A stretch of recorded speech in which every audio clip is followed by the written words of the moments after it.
Okay, so welcome to the wrap-up session of the product launch live workshop. And what we're going to do is we're going to go over a few things in Warrior Plus that when you know how to use them, they're going to make your life easier. And what you're looking at is a screen that we've talked about here in the workshop, and it is the offer setting. And as you know, we have different products inside of an offer. So the offer is what we put together, and it is actually the funnel. So in other words, if I scroll down to the bottom of what's called this offer map, in other places it's called the funnel. So if I take this product and I decide I'm going to connect it to this one, I'm going to make this one advanced product launch, the upsell, you're going to see that in the offer map. We actually did that in this session. We're going to do that one more time. I'm going to add an upsell, and I'm going to make the upsell the advanced product launch. You're going to see that now change. And we're going to see now that you're no longer getting the message that says that this page is not in your funnel. And you look down here at the bottom, you're going to see now that this offer map is part of the funnel. We can then take another one of these offers and we can make this offer a downsell. So in other words, I can then go to this button, I can add a downsell, and I can take another offer and then make that the downsell. And what you're going to see is that in the offer map, it's going to appear differently. Does everyone see that? Does everyone see that there in the offer map, the difference between the upsell and the downsell in Warrior Plus? So if you see it, please put the letter Y in the question box if you understand what you're looking at. Okay, very good. Now, one thing that I do want to tell you about here is you're going to notice that I have an offer that's part of the funnel, but that I don't have connected to as an upsell or a downsell. And I do that on purpose. Now, this is something that needs some testing, but what's happening when you do a launch is that affiliates are actually sending you traffic.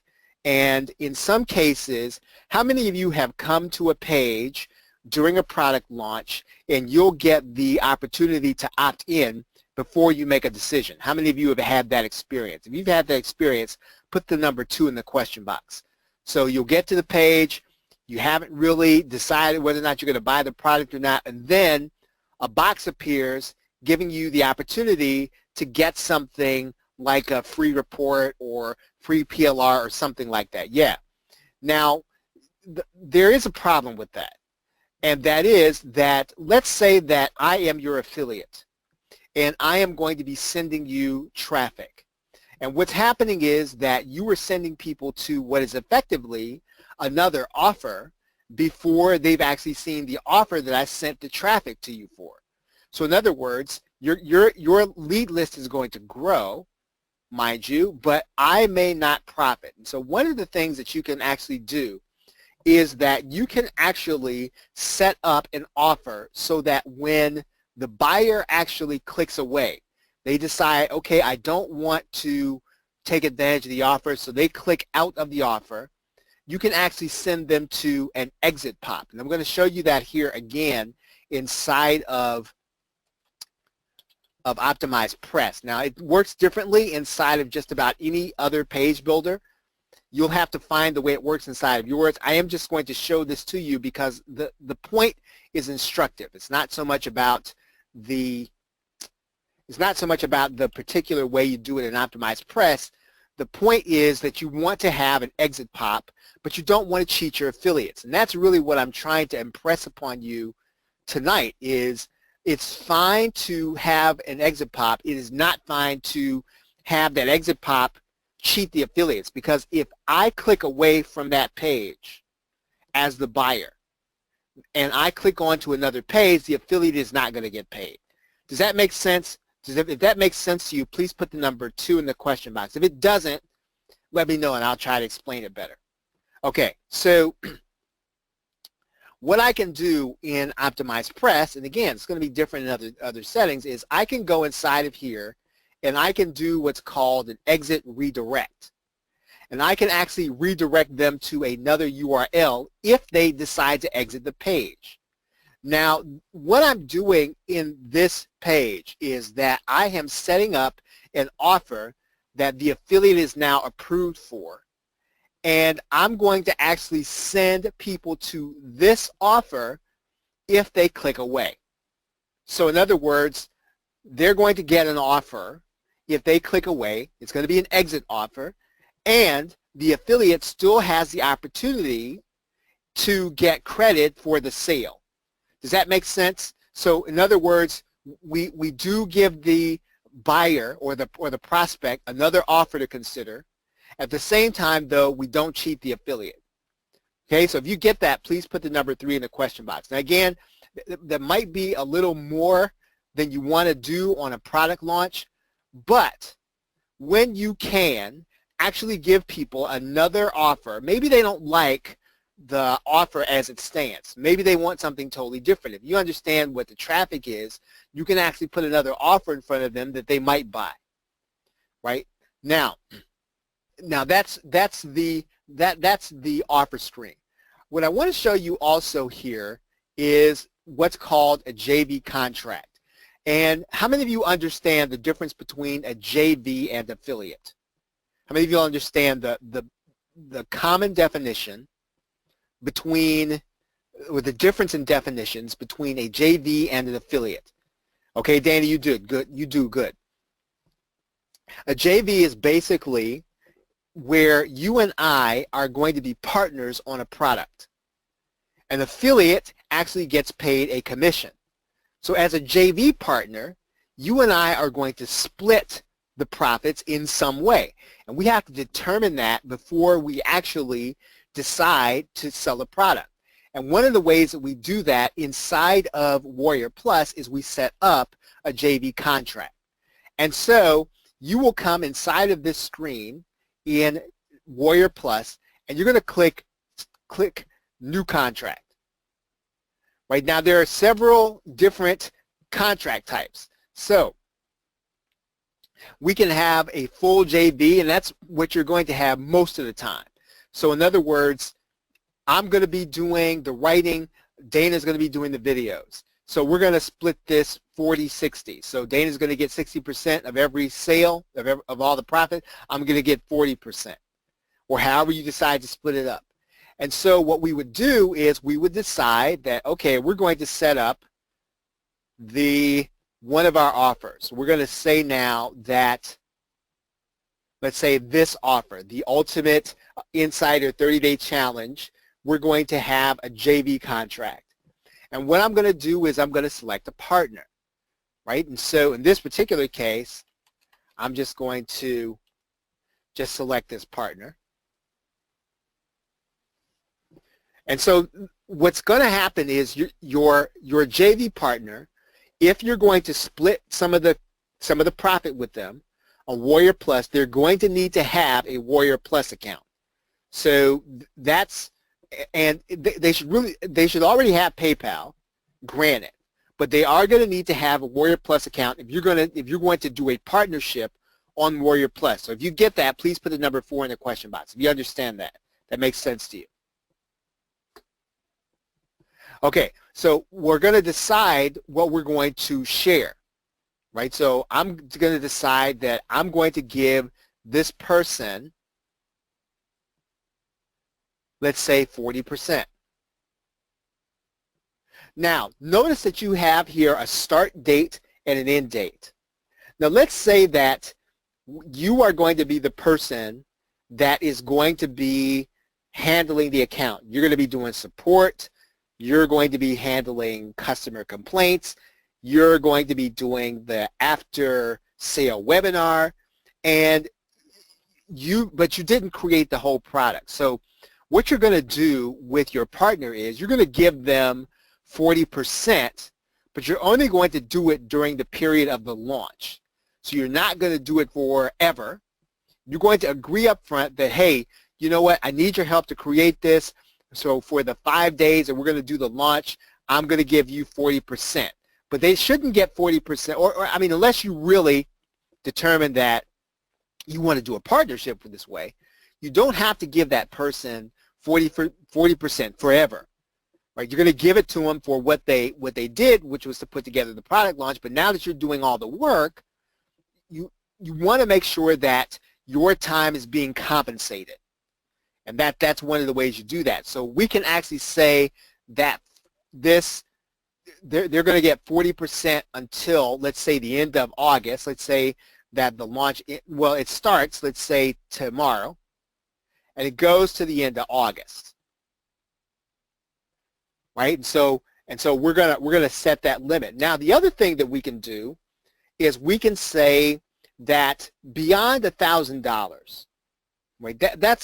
That's generous. We're going to say that outside of $1,000, excuse me, this person's contribution, we should probably cap their contribution at $1,000 or $2,000 or $3,000. So if the project makes a lot of money, right, we're not going to give them everything, right? We're going to give them a hefty sum of what the launch is worth, but we're going to say that at $1,000, that's the maximum that we're going to pay to this JV for their contribution. Does that make sense? Is everybody with me on that?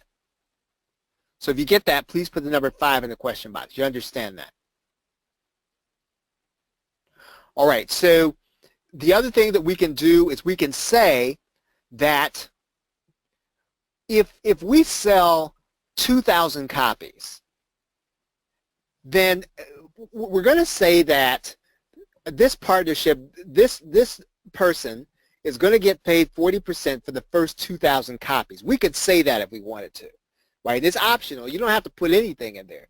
But we could say that if we have 2,000 copies of this product sold, and we start having copies beyond that, then that's going to be the end of us paying 40%, this sizable profit.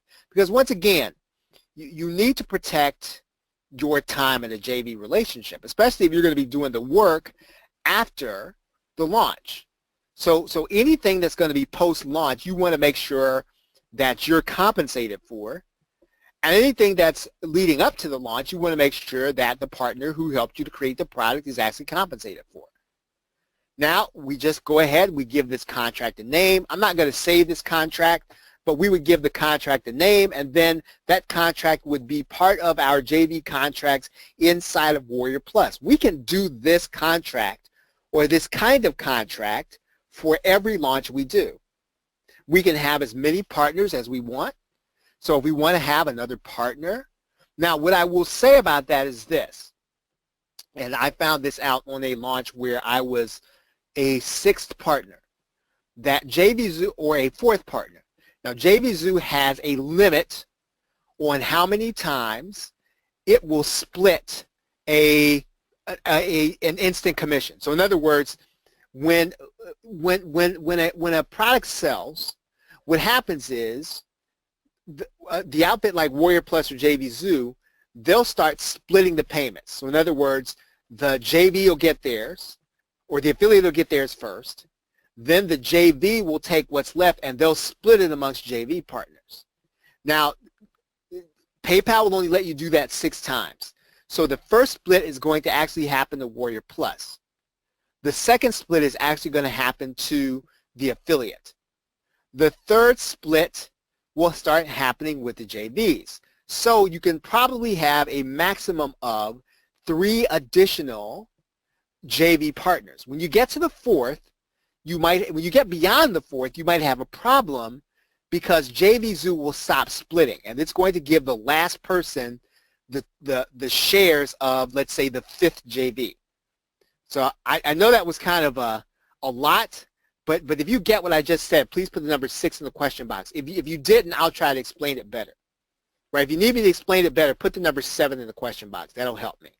You need to try to explain that again.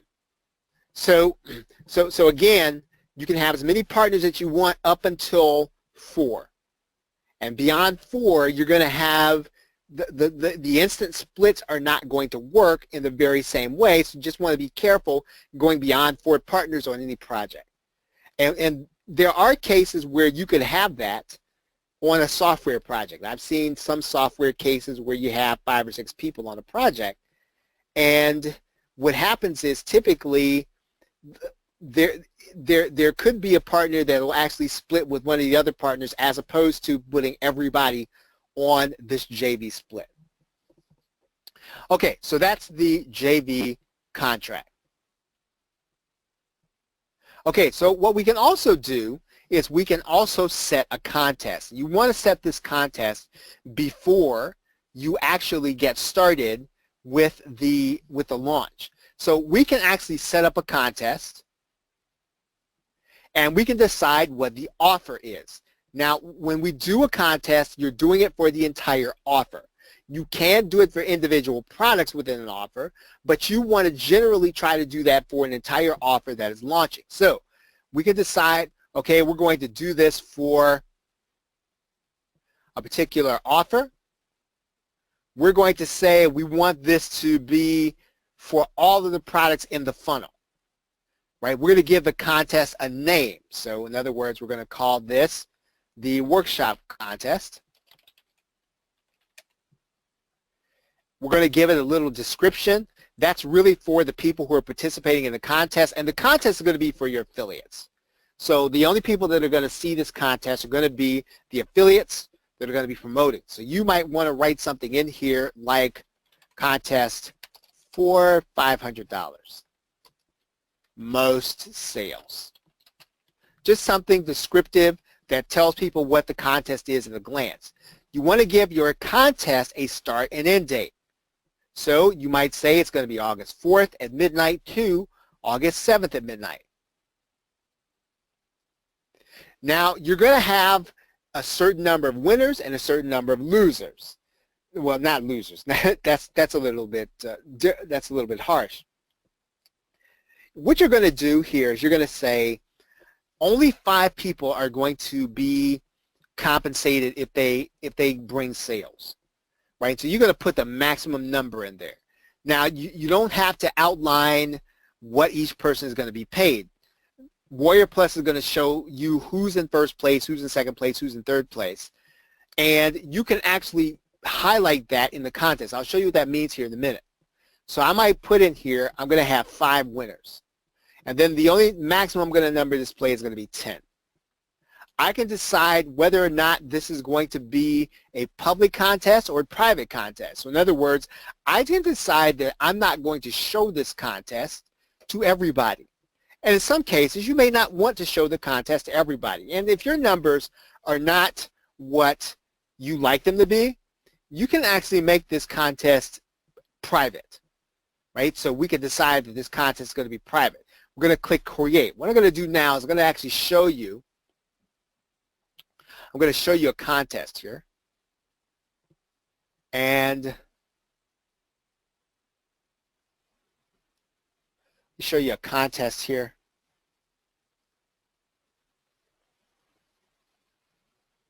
All right, so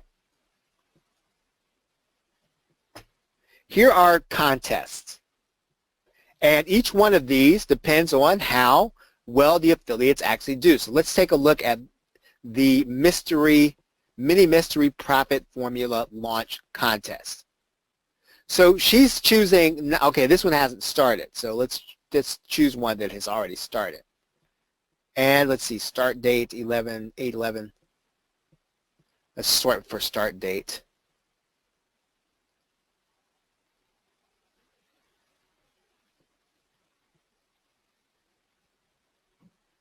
And let's see. See if we can find one here. Okay, here's one that has started. Instant profit swipes. Okay, so here's the contest. And it ended, or it ends on August 10th. So you can see the affiliates that are actually promoting and where we're showing the top 3 who are going to get prize money. But we want to show 9 because we want the other people to look at their place and keep promoting. And so we make this public, and you'll notice here that this vendor says first place gets $250, but they got to have a minimum number of 100 sales, second place 150, third place 100 minimum number of sales. Right? It says Everybody in the top 20 leaderboard will get full funnel resale rights 30 days after the launch date. All right? Any questions about the contest and about what they're for? Okay, so if the contest makes sense to you, please put the number 6 in the question box if you get it. All right, very good. So you don't have to do a contest. Contests are, I'd say, optional. In some cases, they're going to bring more people to your page. In other cases, if you have affiliates who know how to promote your particular kind of product and you're going to incentivize them with 100% commissions, you don't necessarily have to do a contest, right? You can do one. We're going to take a look now at coupons. And the coupon in Warrior Plus is very interesting. And there's a two-step process. And I'm going to show you what that process is. And we're going to click New Coupon. And we can either generate a code or we can write a code. And because the customer is not going to actually see the code, it really doesn't matter. So for example, I could say that this is going to be Ultimate Insider is the code. Right now, there are a couple of kinds of coupons that you can actually set up in Warrior Plus. You can do a discount or you can do a new price. We can decide that our coupon is going to be for 20% off. We can make it active at a certain date, let's say at the launch date, say 9 a.m. We can have it expire 3 days after the launch date, 9 a.m. Now, there is a feature inside of a coupon called max uses. So what we can do is we can actually inject scarcity into the coupon. So in other words, we tell people, well, look, there are going to be about 50 of these discounts available. And you don't have to try to create false scarcity. You just input the scarcity in here. So in other words, you say there are going to be 50 people that can use a coupon, and you mean it. You do need to try to hold to what you're going to do in terms of scarcity, and it's a lot easier to do if it's automated. You can actually do that inside of Warrior Plus. So that's where you come with the max uses. So what we can do here is we can actually decide we're going to do this with a specific offer and a specific product.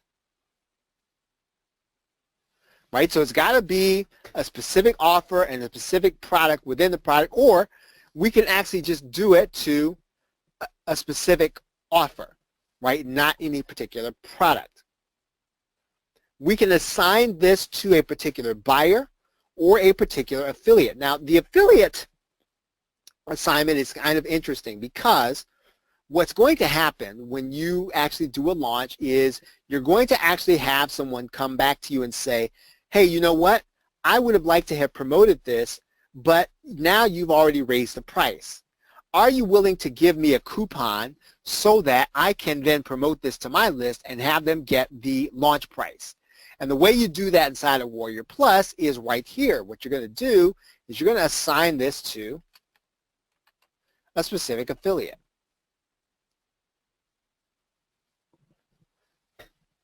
Now what's going to happen is that we're going to save this coupon. But when this affiliate sends traffic to our sales page, their buyers are going to get 20% off.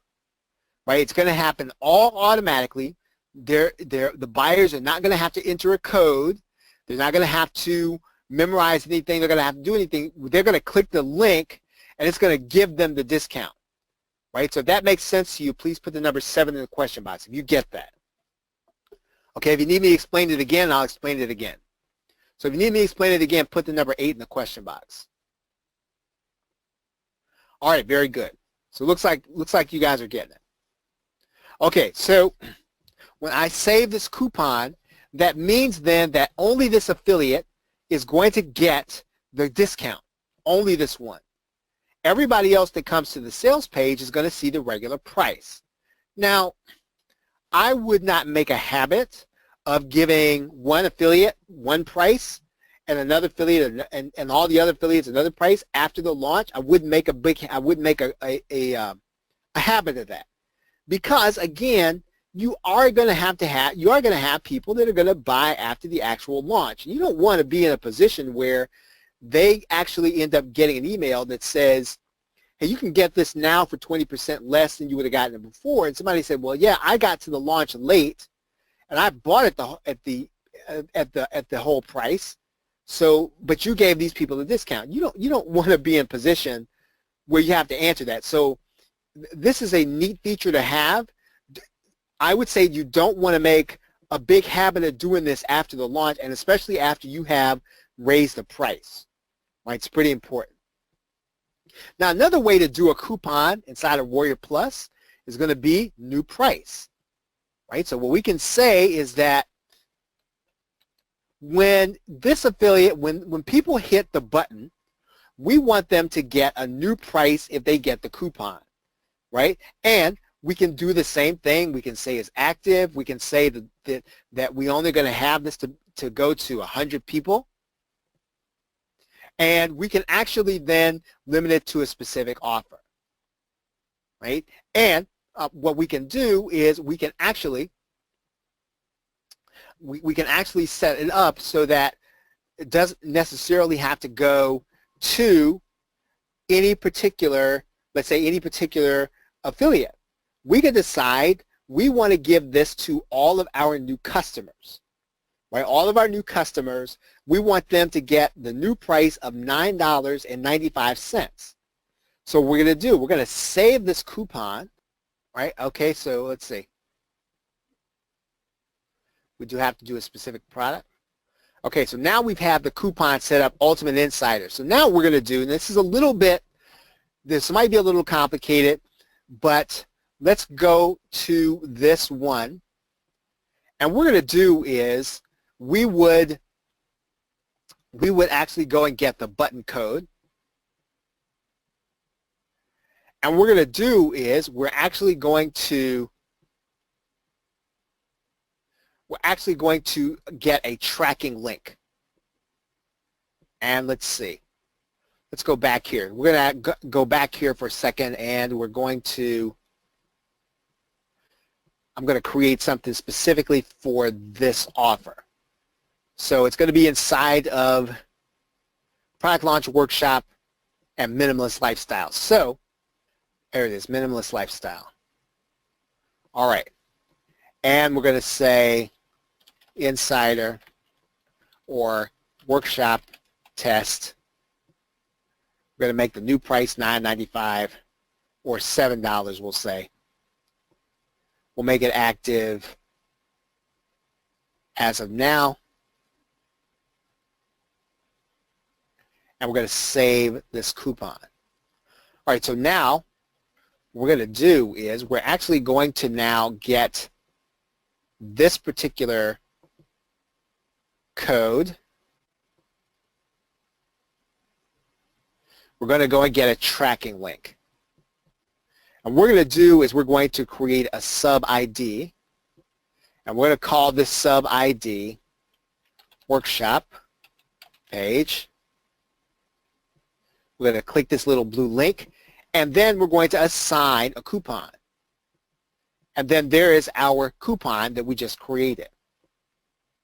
But what happens then is that the link that you're going to give people is going to be this one. Now again, I realize that that can be a little, there's some twists and turns in there, but you should be able to kind of follow what we did. We had to go in and create a coupon code, but we had to come back to the actual place where people are going to be clicking the link to actually put it so that when they click the button, they're going to get the actual price. Right? So once again, if you missed that, just watch this a couple of times. Again, it's not necessarily all that straightforward. It works very well, but you do have to understand the whole business about getting a tracking link in order to create a new link that you're going to actually have to give people in order for them to get the discount. Okay. Any questions so far? Any questions about what we've done so far? Any questions? Okay, so what I want to do now is I want to go to the custom commission rules. And we're going to actually use custom commission for the case where, let's say that during a launch, what you're trying to do is you're trying to get the affiliates to bring you as much traffic as you can. And so one of the ways that you're going to do that is you're going to incentivize them with 100% commissions. But after the launch, you don't necessarily want to give the affiliates a custom commission. And so you can determine that here in this commission rule. So you're going to click New Rule. You are going to say, I want a time-limited rule. I want it for a specific offer. Now, I can decide now that after there's a specific time that starts, I want to give a specific commission based on that timing, right? A specific one based on the timing, okay? Now, once the time ends, the rate is actually going to change back. So here's how you would actually do this. You would actually do something a little different when you create your offer. You would say then that the regular rate is going to be 50% for your affiliates, but from the time of the launch, the 4th at 9 p.m. through the 7th at 9 p.m.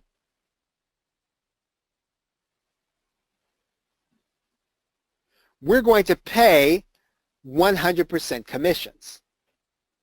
After that period ends, it's going to revert back to the regular rate of 50%. So in this case, you would not set your commission rate when you're setting up the product. You would set that at the rate that you want the commission to be after the launch. You would set the commission rate for the launch as the special rate. So if you get that, please put the number 8 in the question box if you get that part.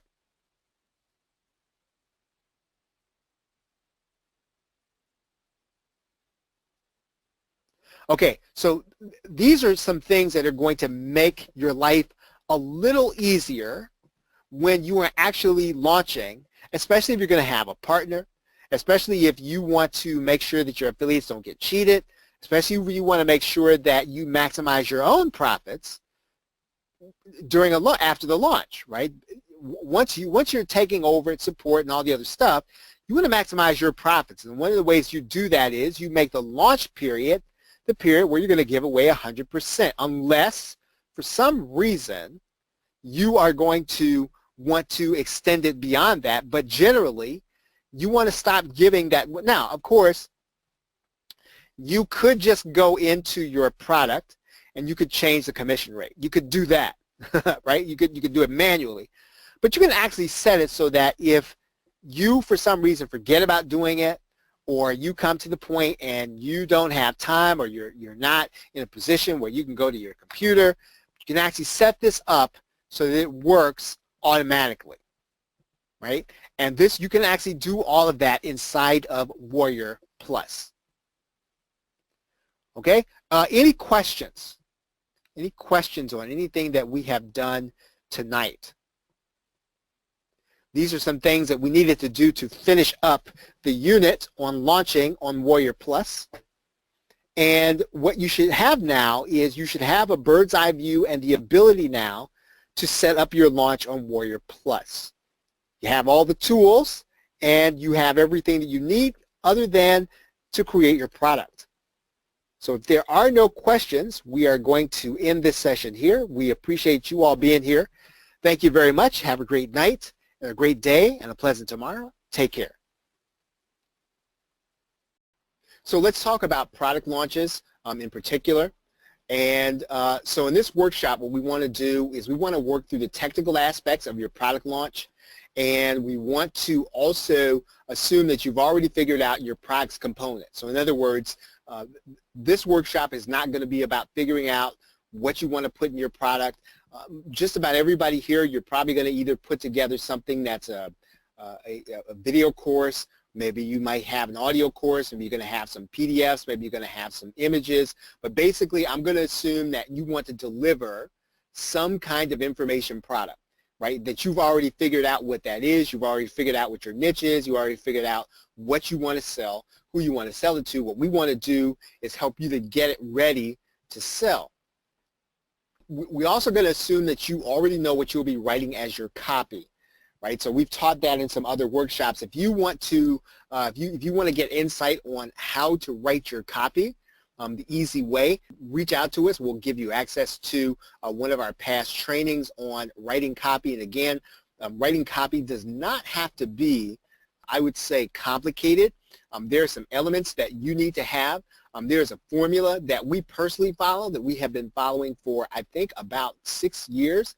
And we're not necessarily, I wouldn't call us experts at writing copy, but if you follow the formula, right, when you can find that same formula, and those of you who have been on my calls before, you know that I suggest that you look at David Fry's 12-point bulletproof sales letter, right? So if you follow that formula, right, David Fry's 12-point bulletproof formula, and as a matter of fact, I am just going to do a search for it right here on screen.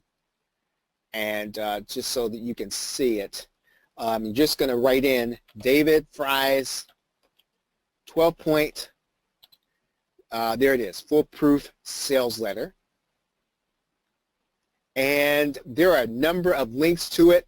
You can actually get a PDF that's right here.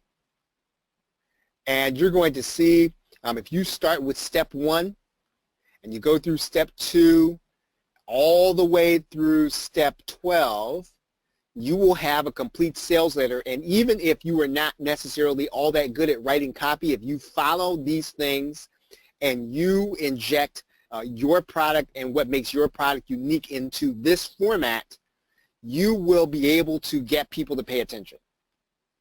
Right? Does that make sense? Is everybody with me on that? So again, I'm not going to talk a lot about writing copy. I am going to suggest that if you want to get a start on writing copy, you can write a decent sales letter, or you can do a decent sales video if you just follow David Fry's 12-point bulletproof sales letter. All right, so what we're going to do is we're going to set up your product launch, your upsells, and your email marketing. So let's talk about the order of operations and the order that you need to do things. The first thing you're going to want to do is to map out and set up your sales and marketing funnel. And so let's talk about what that means. I'm going to open up Warrior Plus here. Okay, so how many of you have set up a sales funnel on Warrior Plus before? Right, if you haven't, this is actually going to be good, and it's going to be instructive for you. Now you've probably seen a number of people set up a funnel on JVZoo. So what we're going to do is we're going to set one up on Warrior Plus. All right, so here's Warrior Plus. And the very first thing we're going to do is we are going to set up an offer, right? And so the offer is not going to be any specific product. Your offer is just going to kind of give you your statistics all in one place. So when you set up your marketing funnel, what's going to happen is you're going to be able to see all the products in the funnel underneath one title. And your title is going to be your offer. So if you get that, please put the number 1 in the question box. So in other words, all your products in one funnel are going to be under this offer. So we're going to set up an offer first. So let's say that the offer that we're going to set up is going to be teaching, we're going to call this the product launch workshop.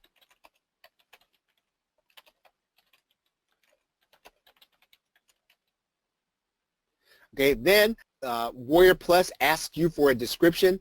Now this description is going to show up to the other marketers who are considering promoting your product, right? And it's also going to show up when you actually are trying to recruit affiliates. So you want to have something brief and you want to have something that it doesn't have to be hypey, but it should get people excited, right? So you want to say something like, you know, let's say it's going to be a big video course, you want to emphasize that. You're going to say 45 module, 3.5-hour course. And then you want to talk about the benefit, getting you into profit mode through your own product launch. Right, so then what we're going to do is we're going to need to select a category. And in Warrior Plus, they give you a limited number of categories. And here's why the categories are important, because when people get marketplace alerts, they get them based on these categories and the keywords. So you want to make sure you get these things so that they attract the people that you actually want to see it. Right, so if you want people who are going to be interested in, let's say, searching for maybe not video, right? So we don't want necessarily video. We want people, let's say, who are going to be interested in, we'll say we want people who are going to be interested in coaching. We want people who are going to be interested in, let's say we want them to be interested in traffic. And let's say we also want to be interested in, and you get 3 to pick, we want people who are interested in, let's say, launch management, JVs and launch management. Okay, so then what we need to do is we need to pick keywords, right? So we're going to do the same thing. So we're going to get more specific here. And I'm going to write in product launch. Okay, so when we see that, what we need to do is we need to kind of click on the link there. This is going to be a workshop, so we want people who might be interested in product creation.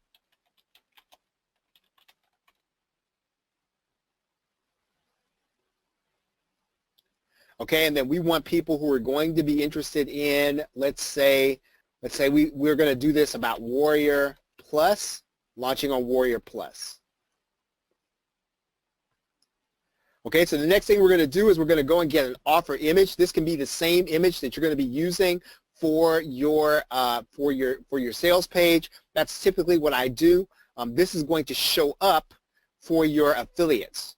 So you want to get an image typically that you have either had professionally made, that's something that you have outsourced, or something that you made up specifically for this offer. So I'm just going to go and get a product image that I have from another product. Okay, so let's just say I'm just going to grab the Camtasia image. Let's see if it shows up here. All right, so I'm just going to grab this image, and I'm going to grab the bundle.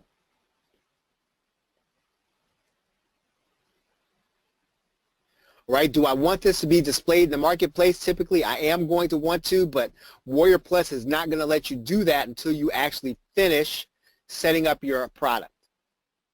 Right? So once we do that, we're going to click Create.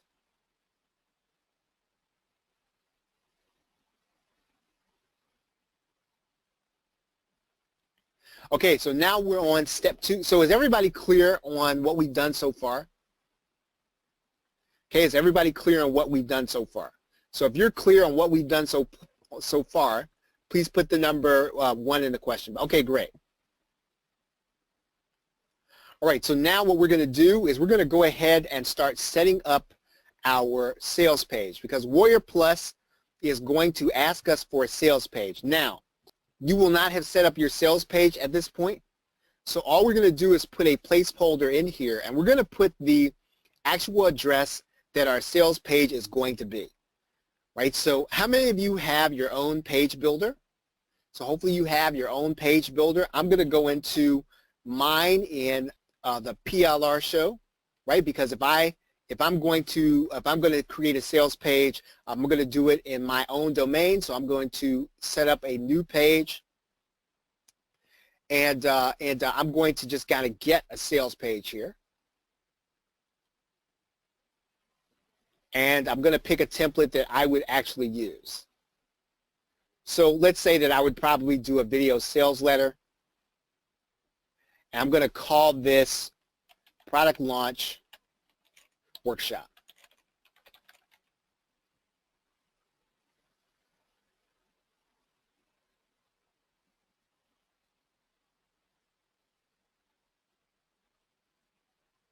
Okay, I'm going to go ahead and I'm going to publish this so that I will have an address. I'm going to grab this link. And then I'm going to put this inside of Warrior Plus. Okay, we are not doing a WSO, so we're not going to need this WSO post, right? We're not posting this on the Warrior forum. If you have a logo for your business, you're going to put that in this vendor image area, right? That's where you're going to put that. If you're going to have a pre-launch, so in other words, let's say that what you want to do is you want to have a webinar before your product launches. You want to let people come to the page, or you want to collect leads before they actually, before you actually open up the product for sale. Well, this is where you would do a pre-launch, right? So you would either do a Warrior Plus hosted pre-launch or simple redirect. I tend not to do these, right? But if you want to do one, this is where you would indicate the pre-launch. And what happens is that at the right time, right at the time of your launch, the page redirects to your sales page. Up until the launch, it goes to the landing page, or it goes to the webinar page. Okay, if you are going to have affiliates, and hopefully you will, you're going to put in the, you're going to turn this on. Is there an advantage to doing one, Chantel? Yes, there is. Let's say that you think it's typical, whether it's big ticket or even if it's a smaller ticket, that if you have a pre-launch webinar and you show people how they're going to benefit from it, then you can actually have, you're probably going to have more sales, right? You probably can have more sales. The benefit also of having a pre-launch is that, if you have affiliates, you can probably convert more of your affiliates traffic through a webinar. The other thing is that, let's say you decide not to do a webinar. What you decide to do is you decide to have an opt-in page during pre-launch. And let's say that your affiliates are going to be sending you traffic before the actual launch.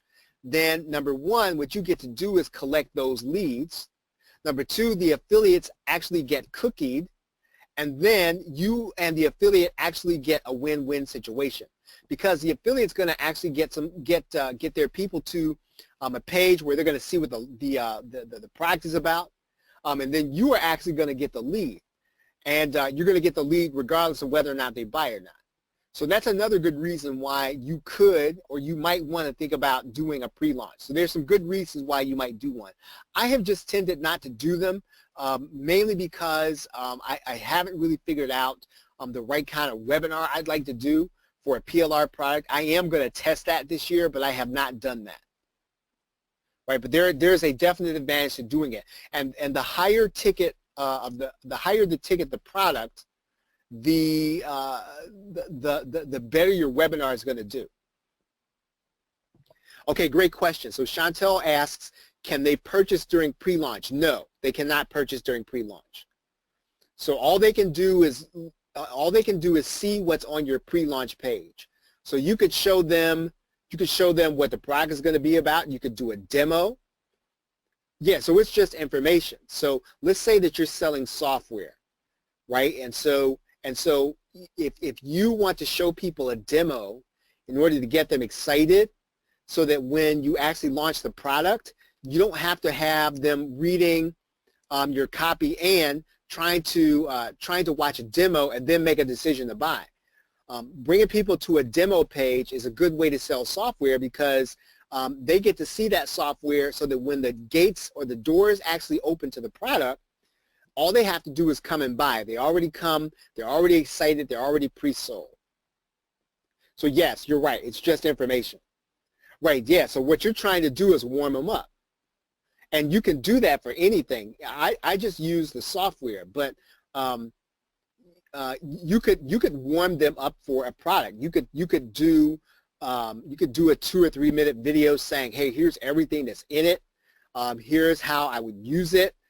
Here are some testimonials, that kind of stuff. I mean, it shouldn't be long, but you can actually do a good pre-launch page. It'll get people warm to the product, so when you actually launch it, or they get sent there by the affiliate, or they get sent there by you in your email, then they're going to be more likely to convert. Okay, all right, so affiliate information. This is where what you're going to do is you're going to give your affiliates some information about the product, and you're also going to tell the affiliates that'll be applying kind of what you're looking for. So one of the things I like to put in here is that I'll write, and this is just what I write in here. You're going to say something like, you know, affiliates need to have more than 100 sales. I will also put in here something like, I prefer to work with experienced vendors that sell PLR. And then I'll say, you know, if we don't know each other, please reach out to me on Facebook or Skype. And you know what? I know sometimes I might be missing out on some affiliates who could probably do a good promotion. But quite honestly, I do want to know the people who are going to be promoting my product, because I don't want them misrepresenting it. I don't want them bringing people who don't understand PLR. And you might have certain affiliates that you want to promote. You might have certain affiliates you don't want to promote. And so I want them to, at minimum, reach out to me on Facebook if I don't know them, because I want to see their profile. Right? That might be a little obsessive. It might be over the top. It's just what I like. I'll tell you one reason why you want to think about that is because, you know, if you have an affiliate that you don't know, and you have an affiliate that's either sending fraud traffic, or even if they send traffic and they totally misrepresented your product. And so then the person actually gets the product, they get to the download page and they get it. Here's what they say. They say, you know what, I thought this was going to be something else. Right? And sometimes that's because the affiliate didn't know how to promote it, but they knew how to make sales. So number one, you have control over who applies here, and you want to write this message in here, because you can end up, I'll show you why. I'll show you why you want to. I'll just be for real with you, right? You can have an affiliate request list that looks like this. Right, and I don't know any of these people, right, and none of these folks have reached out to me on Facebook the way I asked them to, and I mean, yeah, I mean, granted, I could approve them, maybe they could make sales, but if I don't know them, and they didn't take the time to reach out to me, I just don't really feel like I have to have them as affiliates. Right? Does that make sense? So if you get that, please put the number 2 in the question box. Right. So again, I have nothing against anybody who's on this list. My feeling is just, at minimum, I really do want you to reach out to me. Right, and talk to me if I don't know you. Okay. Let's go back here. Okay, now your JV page URL, right? And this is another thing that you sort of do want to have, right? You do want to have your own JV page. this year I did something a little different, and I created my own JV blog, right? And so all my JV blog is it is a website that is a JV. It's jvwithcharles.net, right? And this, I mean, the name is just kind of corny, right? But it is my JV page. And so what I do with this is I make sure that this is where people can find all the information about any upcoming launch I'm going to be doing, right? And so I put all of the JV information on this site. And each individual launch, I have a different JV page. So, for example, well, I won't go and show you all those pages, but every launch is going to have a different page. Now, one thing that I do with this JV blog is this, and most of you already know who use WordPress. You know this, but I'm going to show you this anyway.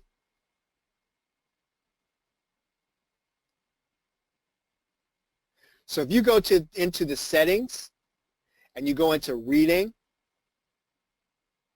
you can determine what your front page is going to be. So every time I start a new launch, I put that new JV page as my front page, right? So whenever my next launch is, it's going to be the front page of jvwithcharles.net. And I think, you know, someone showed me that jvwithcharles.com is available, for auction. Maybe I'll get that. But does everybody make sense? Does that make sense? So all I'm doing, I have all my JV pages. My JV blog is just a WordPress site, right? It's just a WordPress site. So and because I use Optimized Press, those of you who use InstaBuilder, you're just going to put your JV, your page builder on there, and just build a simple little JV page. Right? Yeah. Because what you're doing, Dana, is some people are not going to remember what your individual page is going to be, and they will remember your URL eventually. They may not at the beginning. They'll still come and ask you, but at the very least, you're going to make it easier for affiliates to find you. Okay, so what I'm going to do is I'm just going to take my JV page.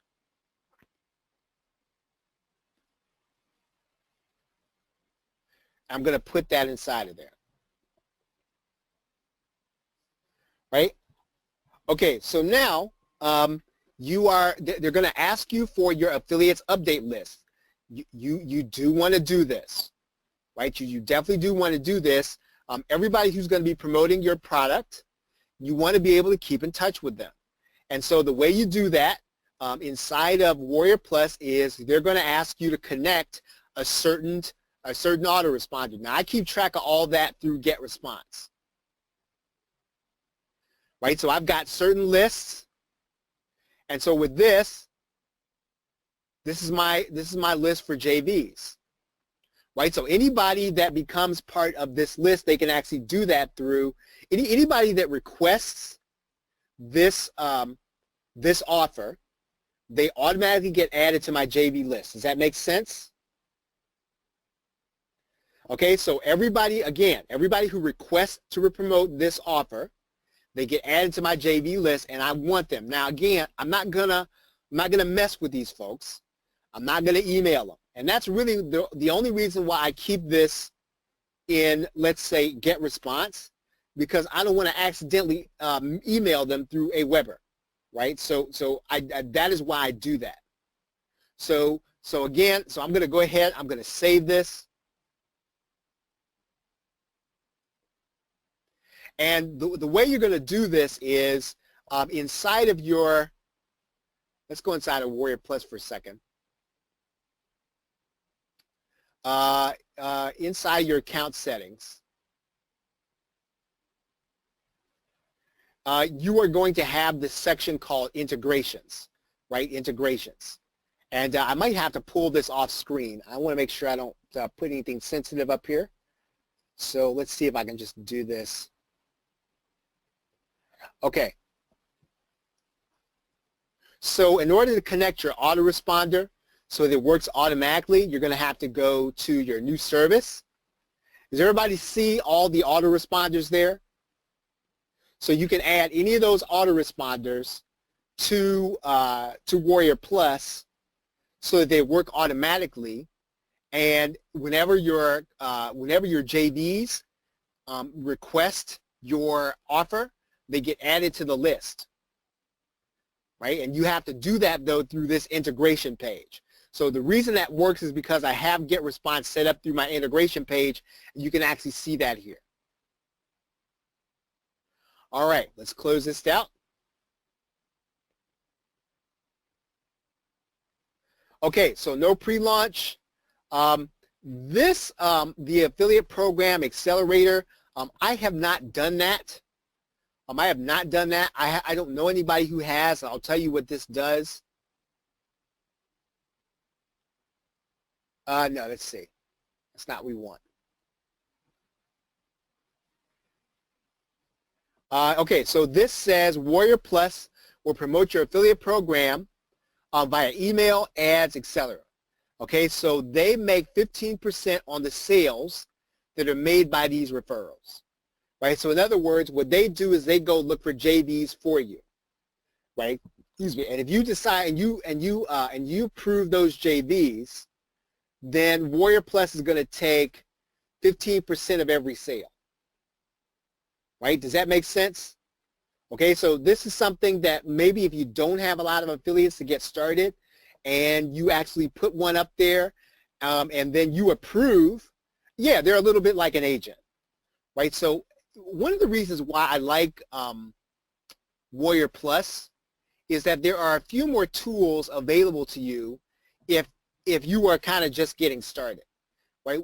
JVZoo is a great network. It has great tools. The only disadvantage to JVZoo is that you have to have an existing network before you get there. In other words, you have to already have affiliates. With Warrior Plus, there is a possibility that a JV could find you, right? Even if they don't know you, they could actually find you here on Warrior Plus. Right, okay, so what we're going to do is we're going to go ahead and we're going to click Create.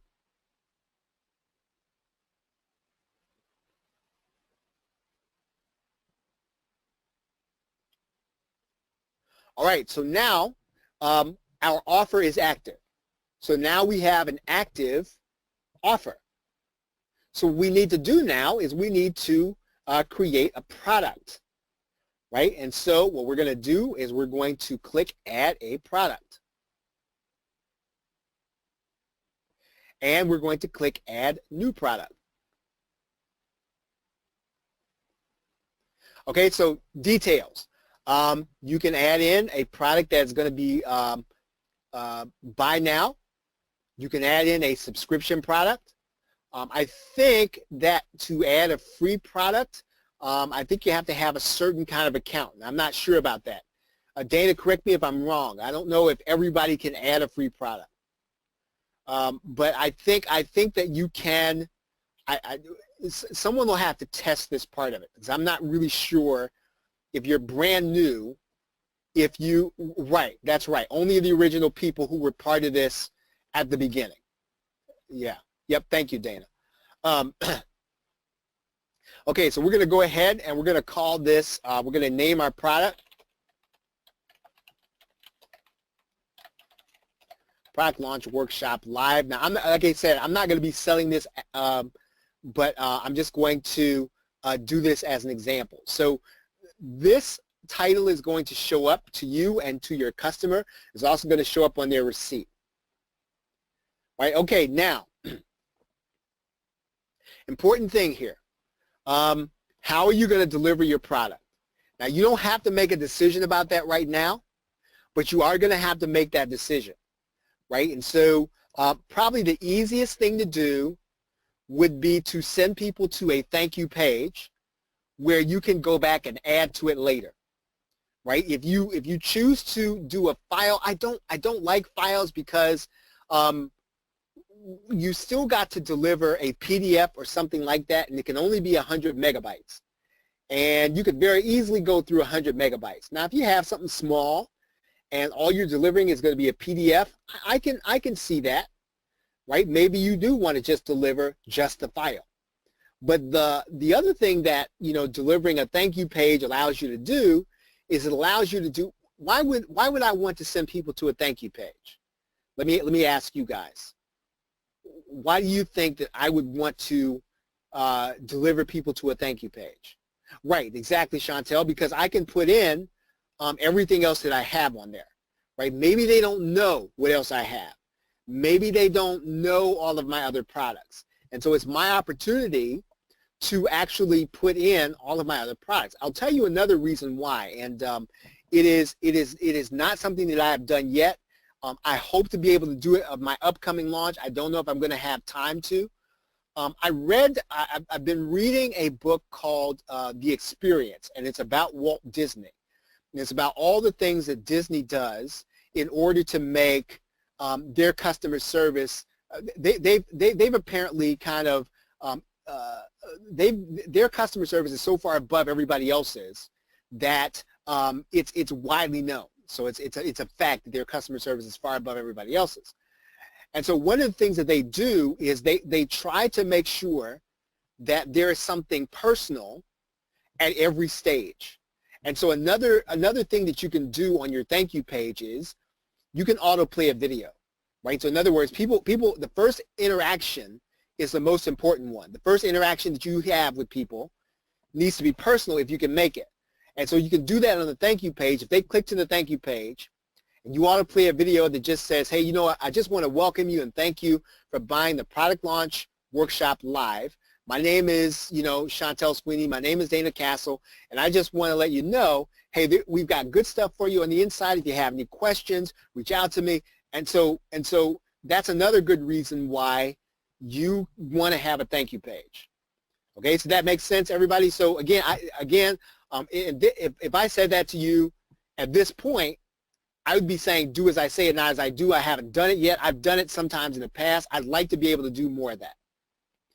Okay, so deliver URL. So let's go ahead and let's do a thank you page.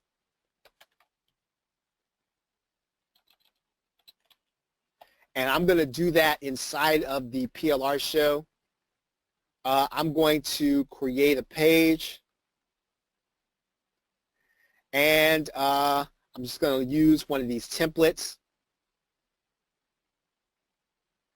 And then I'm going to say, thanks for buying Product Launch Workshop Live. Okay, now there's one important aspect of this part of it that I do want to tell you about. I need to kind of look this up for a second here. Now, this page is going to be open to the search engines, right? Unless you hide it. And so you don't want your thank you page to be viewed by everybody, right? You want it to be hidden. Now, there's a way to do that inside of Optimized Press. If you have another page builder, there's probably going to be a certain way for you to be able to do this. I'll show you how to do this in Optimized Press. What you're going to do is you're going to go here into other scripts. I'm going to add here in the header area a no follow tag. I'm also going to add here a no cache tag. So basically, these two phrases are going to discourage Google from following this page.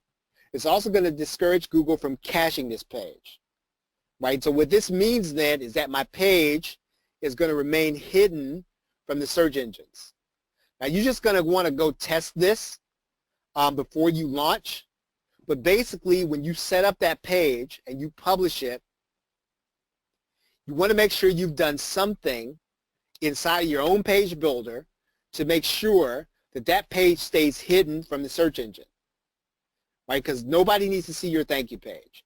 It doesn't even matter if you're not delivering the product yet, because we're not going to deliver the product on this page, right? We just want to have a page that either tells people what they're going to need to do, or we might deliver it on this page. Who knows? We haven't gotten to that point yet. So I'm going to go here, and we're going to save this. I am going to take out the header. I mean, we don't have to do that, but we'll take that out.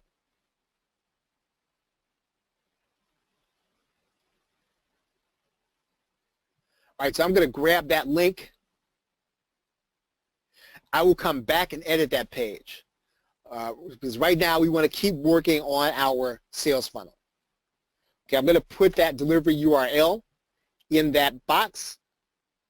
Okay, I'm going to decide on what my refund period is. Okay, if it's going to be 30 days.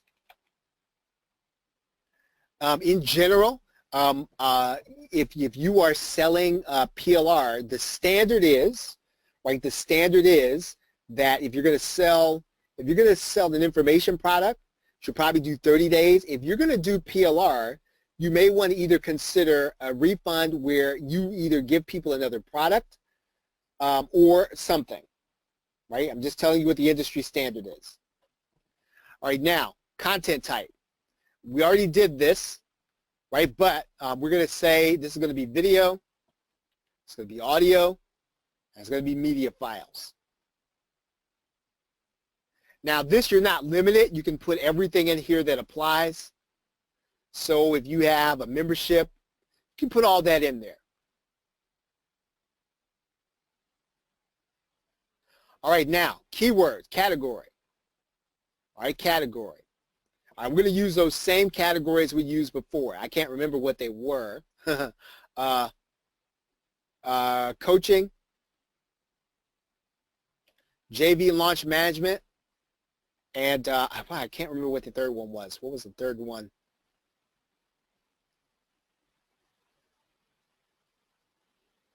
Okay, we won't. We'll say it was. Other.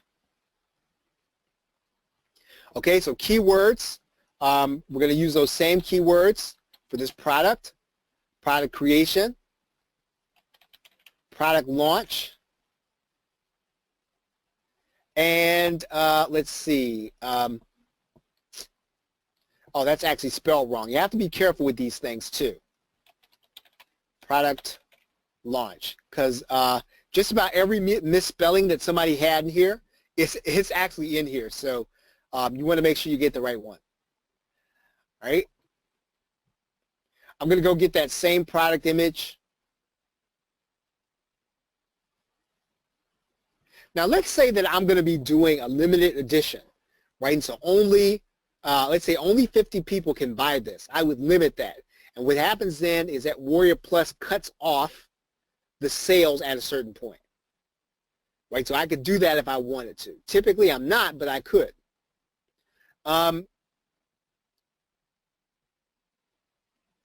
I do want to actually show you this about the keywords, right? Let's take a look at that here.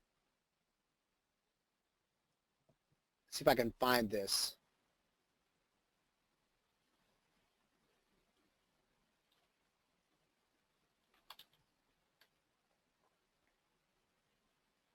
And what I'm going to do is I'm going to go inside of my favorites and alerts. These are my keyword alerts, right? So anything that comes that's offline, anything that comes that's PLR, anything that comes that's resell, anything that comes that's video, anything that comes that's WordPress, anything that comes that's YouTube, I get a notice about it in my email. Right? So everybody who's on Warrior Plus can do this. And so this is why in some cases, even if you don't have any traffic before, if you were new, yes, and actually everybody sets this up, Chantel, and here's why this is important. Let's say that you have no affiliates, let's say that you have no traffic, but you launch your product on Warrior Plus. If your product has resell, right, or it has video as one of the keywords, I'm going to get it. I'm going to get it in my email.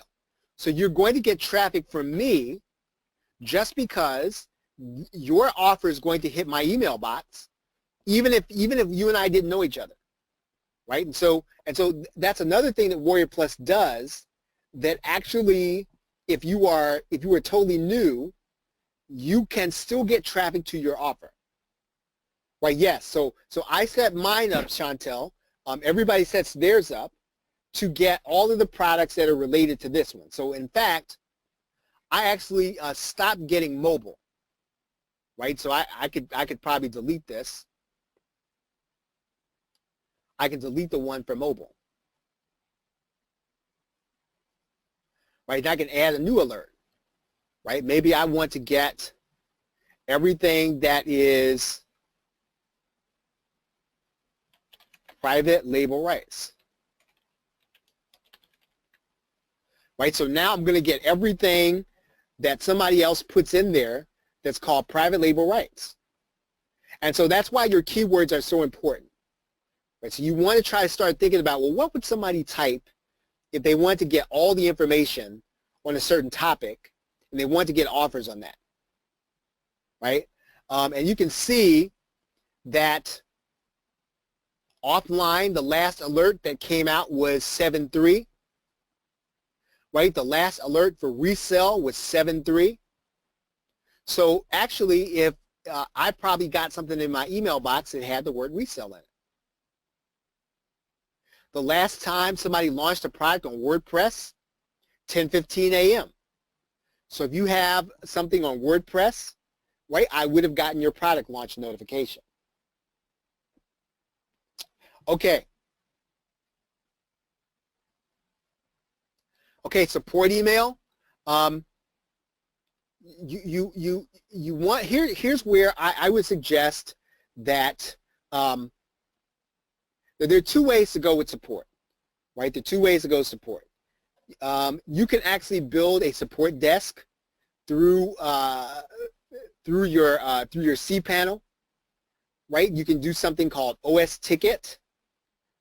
I would suggest that you use something like either Freshdesk or Zendesk. I mean, there are plenty of them out there. We use Zendesk, and the reason that we use Zendesk is because it makes it easier for me to track anything that anyone is doing. It makes it easier for me to it actually makes it easier for me to have Sydney do most, if not all, the support, and then if I have to come in, if she has to assign something to me, she can do that, right? If she has to say, well, can you answer this one, right? I can do that in Zendesk. It's hard to do if you have one that is in your cPanel. The other thing is that email deliverability is tricky when you're using things on your server, unless you've got to really know how to set up something called SMTP. And I'm not going to do that during this workshop.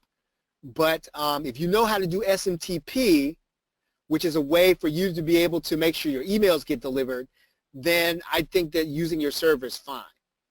But otherwise, then I do recommend something like Zendesk or Freshdesk.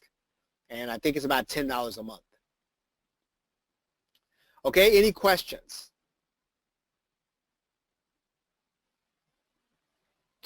All right. So I'm going to go ahead and put my support email address in here. I'm going to put my support URL in here.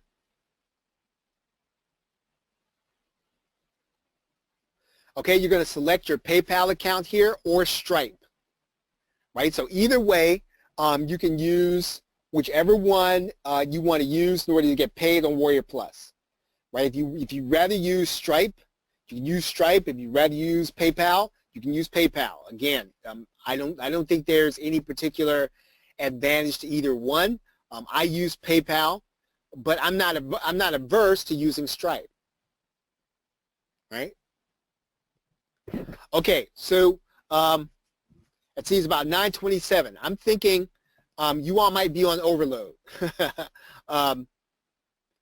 So why don't we stop here, and we will pick it up next week in terms of getting this product set up.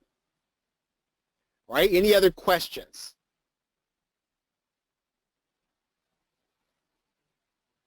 Okay, is everybody confident that you could follow what I've done so far? Okay, good, good. So you can follow pretty much what I've done so far. And again, launching on Warrior Plus, if you haven't gotten started at all inside of this niche. Now again, Warrior Plus is definitely the make money online niche, right? It's definitely that. But if you're going to get started in this niche and you don't have connections yet, you don't have JVs yet, you don't have partners yet, Warrior Plus can get you some sales provided you get the right offer in front of people. Okay, everybody, well, this is week one of our workshop. What we're going to do is we're going to get you set up to launch your product. We're going to get you launching on Warrior Plus. And so by the time the 4 weeks is over, you are going to have your product set up and ready to go. And so what you can be doing, right, during these 4 weeks is you can be putting your product together, right? You can be getting your copy together. And so once the 4 weeks are over, then all you've got to do is follow this course to get it set up and ready to sell.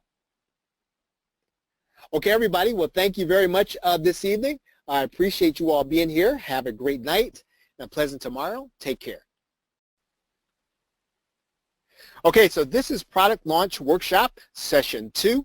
This is the live workshop, and what we're going to talk about is the same kind of a continuation of what we talked about last week. We're going to be working through the technical aspects of your product launch. And of course, we assume that you've already figured out what your product components are. So if you know you're going to be delivering a PDF or a series of PDFs or videos or a members area, we're going to assume that you already know that and that you are then ready to deliver that content. Right? Okay, so number 3, we're going to assume that you already know what you'll be writing as your copy. And finally, we will set up your product launch, upsells, and email marketing in this series. So we're going to take all 4 sessions in order to do that. So let's talk about the product launch order of operations. You want to first map out your marketing funnel even before you actually create the product, because when you map out your marketing funnel, this will actually determine how you're going to create the product, right? And the other thing is that you will then want to outline your sales copy. This again will help you to determine what you put in your product. What you don't want to do is to create the entire product first, obviously, and then go to the marketplace with it. You want to go to the marketplace, determine what you know is going to sell, and then go and create your product. And once you've done that, you can then start the product creation process, right? You can start putting your videos, your audios, your PDFs, anything else together. You should then start outsourcing or creating your graphics. This part will be easy for you if you have already outlined your sales copy. What happens to people often, and I've seen this, and it's actually happened to me too, is you finish the entire product, you then have to start writing sales copy and outsourcing graphics. And this is how many good ideas sit on the shelf. When you want to do the counterintuitive thing, you want to map out your sales funnel first, you want to outline your sales copy, and then you start creating your product. And once you start creating your product, while the product is being created, again, this is important, while the product is being created, not after, start outsourcing your graphics. And if you've written your sales copy, that's going to be an easy thing to do. Then set up your sales page. Again, this is during the product creation process. So don't wait until you finish all of your videos or all of your PDFs. You should be doing these things simultaneously, side by side. You should be setting up your tracking, right? Because again, once you finish the product, you should be just about ready to get ready for your launch. But you have to sort of do this in this order. Otherwise, you will come to the end and then you'll have a lot of things to do, which can be discouraging, and then it can keep you from actually finishing the product. Okay, you should be testing your sales pages and order buttons, right? You can actually do this without having completed the product. Again, this is something that if you leave till the end to do, I promise you will run out of time, right? So don't do that. Start working on testing your sales pages and your order button while you're in the product creation process. You know, you're creating videos or you're typing and creating PDFs. You take a break, and instead of going to social media, go to your sales funnel and start testing out your sales pages. Go to your order button. What this does is not only keeps you productive, but it will also shorten the amount of time it's going to take to create your product. Set up your product delivery. Now, obviously, you need to be finished with your product at that point, but you should be uploading your completed videos, you're uploading your completed PDFs, and you should be getting ready to start figuring out, well, how am I going to deliver this? Am I going to deliver this through a membership? Is it going to be a download page? Whatever it is, you just want to get it set up. And then after that, after you set up your delivery process, you should set up your post-launch email system and strategy. If you are doing this right, and again, nobody can do a product launch perfectly, but if you're doing this right, you should be finishing up your videos and all these other things about at the same time. Right? Does that make sense? Does everybody get that? Does that make sense? These are parallel processes. They are not at the end processes. So while you are creating your product, these are the things that you should be doing. And in fact, you already have, and I think it's in this webinar, there's a checklist, right? You should be walking through that checklist as you create your videos, as you create your PDFs, as you create whatever it is you're going to be delivering, as you create your software, okay? So let's see. What we're going to do is we're now going to go back to Warrior Plus. We're going to pick it up where we left off. And let's go back to Warrior Plus. And we're going to go inside of our product.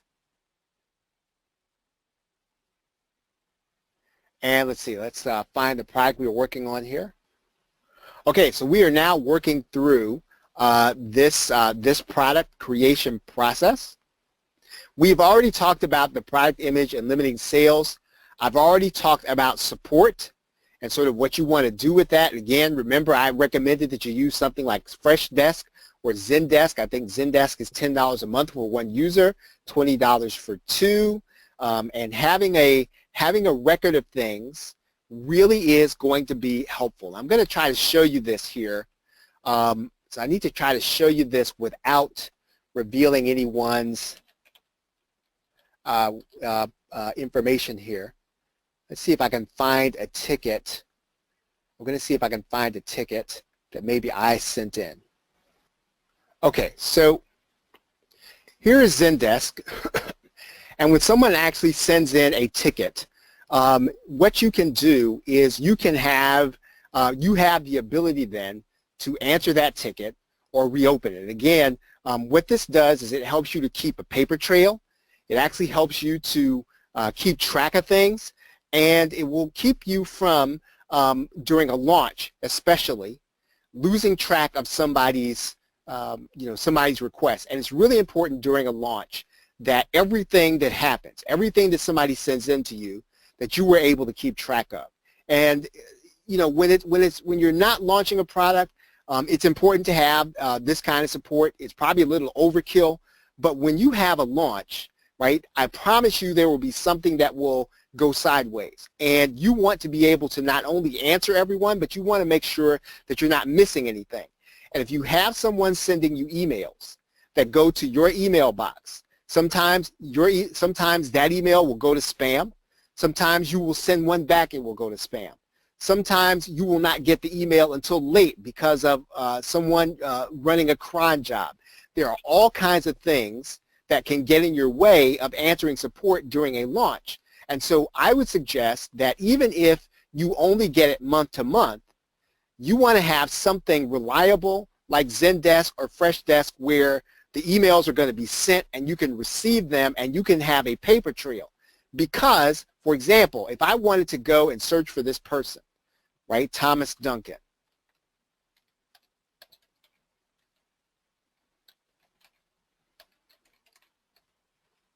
I want to search for them by email.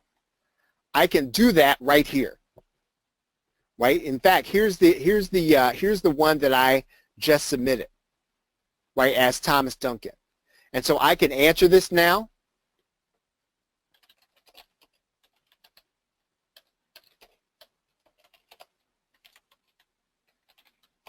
If I wanted to assign this to Sydney, I could do it.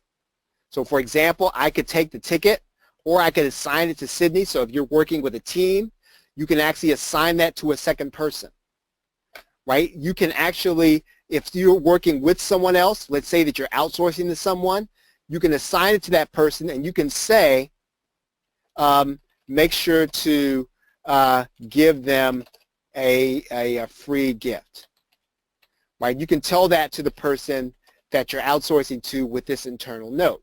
Now again, Zendesk isn't any better than any of the other help desks, but it is better than having your own on your server because of the email deliverability issue and the fact that this keeps a paper trail. Now there is also, you can also get something like, I think it is called, what's it called? It's OS Ticket is what it's called. The other one is called OS Ticket.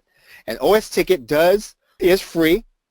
You can have it customized, but I think, again, Zendesk is $10 a month. It'll be money well spent if you were having a launch. Right? Any questions about that? Any questions? Does everybody understand kind of what I was saying about that? Does that make sense? Okay, so let's move on to the next step. Okay, now pricing details. On Warrior Plus, when you put in the regular price, this is what you want to put in as the value, right? So whatever the product is actually worth.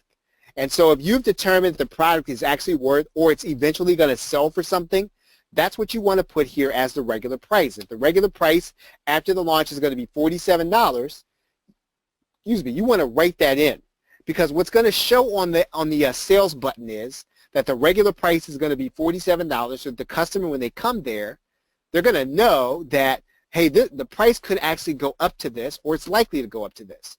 So you want to make sure that you put that regular price in this box. The sale price is your launch price, right? So whatever your launch price is going to be, that's what you should actually be placing here in this box. Now, let's say that, does everybody understand the concept of a dime sale? Okay, so if you understand the concept of a dime sale, please put the number 1 in the question box. If you don't, and you'd like for me to explain it, please put the number 2 in the question box. Okay, so most of you understand the concept of a dime sale. Basically, a dime sale is when you determine how much each sale is going to cause the price to rise by. So in other words, we could actually say that the regular price is going to be $47. The sale price is going to start at $17, and it's going to increase by, let's say, a penny with every one sale, right? And we can say, well, we don't want it to go any higher than $17.95, right? So in other words, during the launch, we only want the price to go to $17.95, but we want to do something to encourage people in a way, not in a scarcity way, but in a way that's in their best interest. So it's in your best interest if you don't want to pay the rising price to get it now, right? So that's why you do a dime sale. All right, now the next thing you have here is your email integration. So what's going to happen is that when you set up an email integration, every time you get a buyer, that buyer is going to be added to a list, right? You can connect a number of autoresponders here. So for example, let's say that I wanted to add in Aweber, ActiveCampaign, Constant Contact, Drip, GetResponse, GoToWebinar, Infusionsoft, and any of these autoresponders. So I can add any of those. Right? So when I get to this point, I can say, I've already set up my GetResponse, and when I go to that menu, Warrior Plus will let me pick my list that I want to use. If I want to create a new list, I can create a new list, right, just for Warrior Plus. Right, so I can create a list that is, I can say this list is new product list and save it. Okay, it takes a minute to save or so.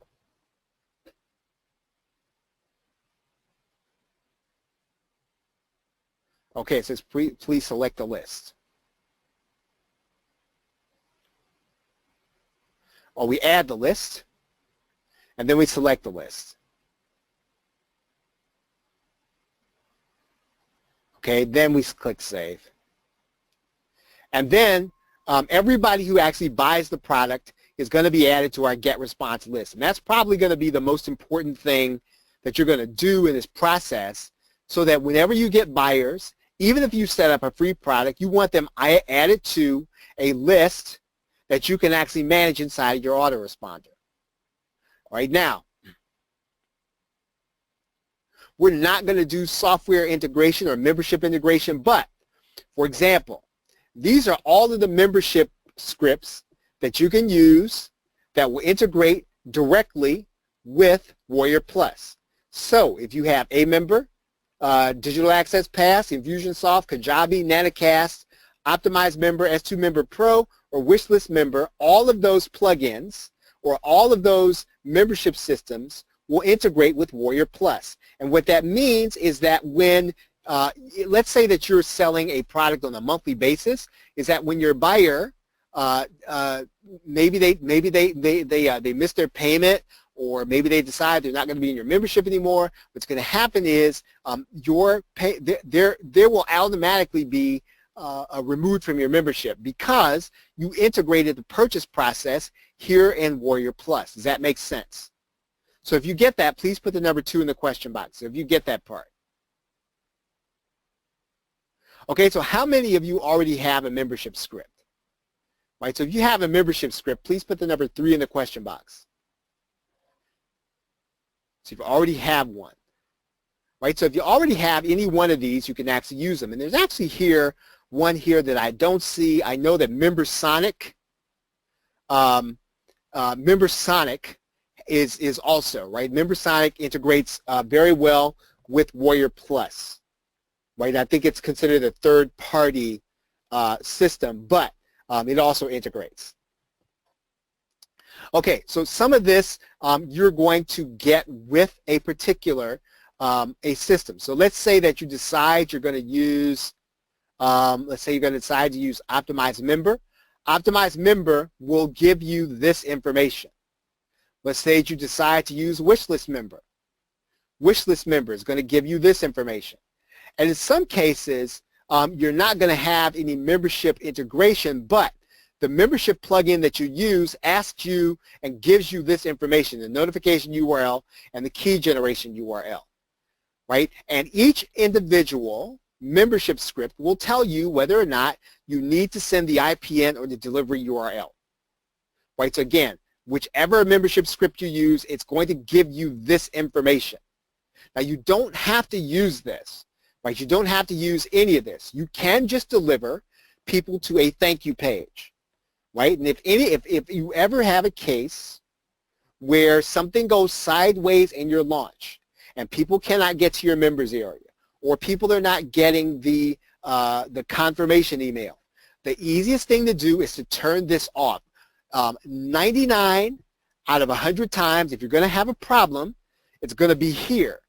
And so you can solve that by putting in a delivery URL here, right? Just deliver them to the thank you page where they can either set up their membership ID or they can get to their download page, one or the other.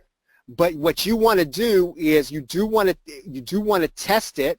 If you, again, you find out during your testing that you cannot get this to work, you don't fret. What you do is you send people to a thank you page until you get it working. Right? So that makes sense. Is everybody with me?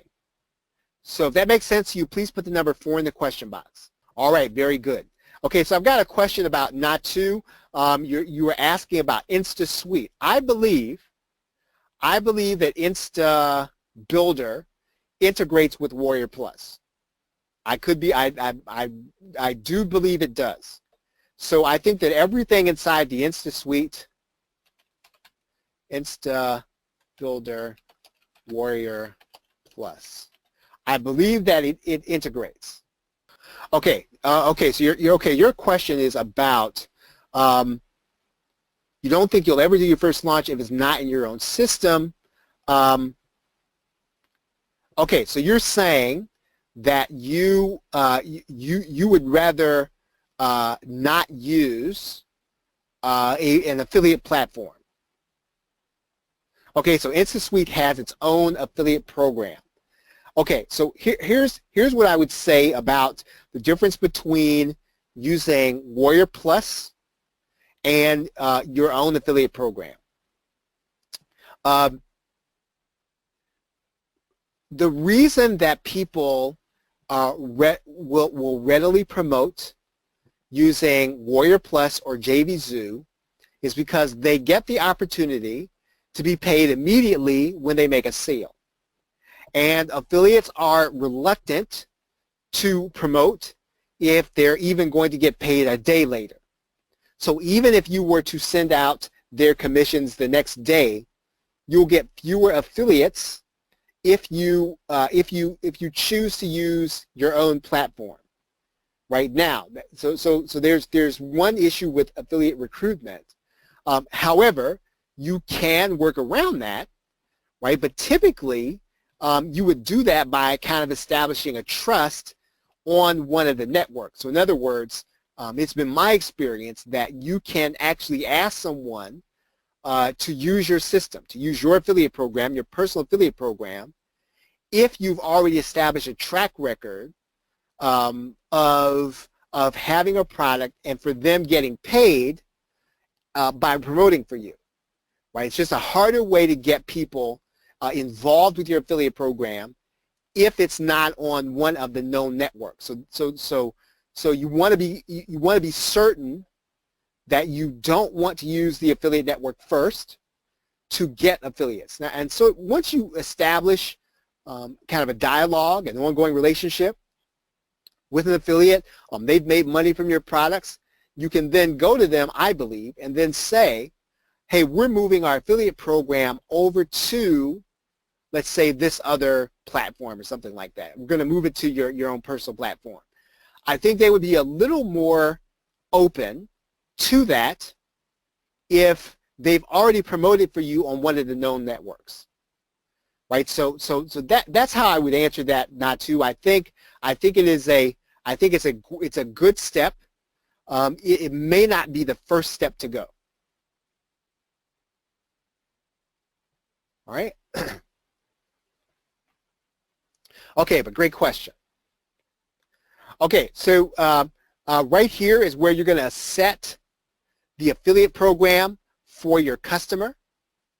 Right, so typically, depending on what you're going to be giving on the front end, you're going to write that in there. We talked about this a little bit, but when you write in some information here, you're going to tell your customer sort of a little bit about the product, what you're looking for, and whether or not you have them to promote. Okay. Typically, you are going to want to be eligible for deal of the day, so you're going to leave that open, and then you're going to click save, right, and get your product. So now, let's go to the offer section. I'm going to pull this over, and what we're going to do now that we have a product is we're going to attach that product to our offer, right? And we can do that by going to this page, clicking adding a product, and we're going to grab one of the products that we just set up. And in this particular case, we did this product. We're going to choose how much we want to pay the affiliates, and we're going to click Save. So now inside of Warrior Plus, this product is our front-end product, right? This product is our front-end product. We would go through the same process in order to create an upsell. So in other words, what we're going to do is we're going to create a new page. We're going to put in advanced, or whatever we would call it, product launch. We're going to have our sales page set up. And I'm not going to go through that entire process right now because I want to just show you how to set up the upsell. Okay, so once you have these two products set up, you're going to get your second product set up.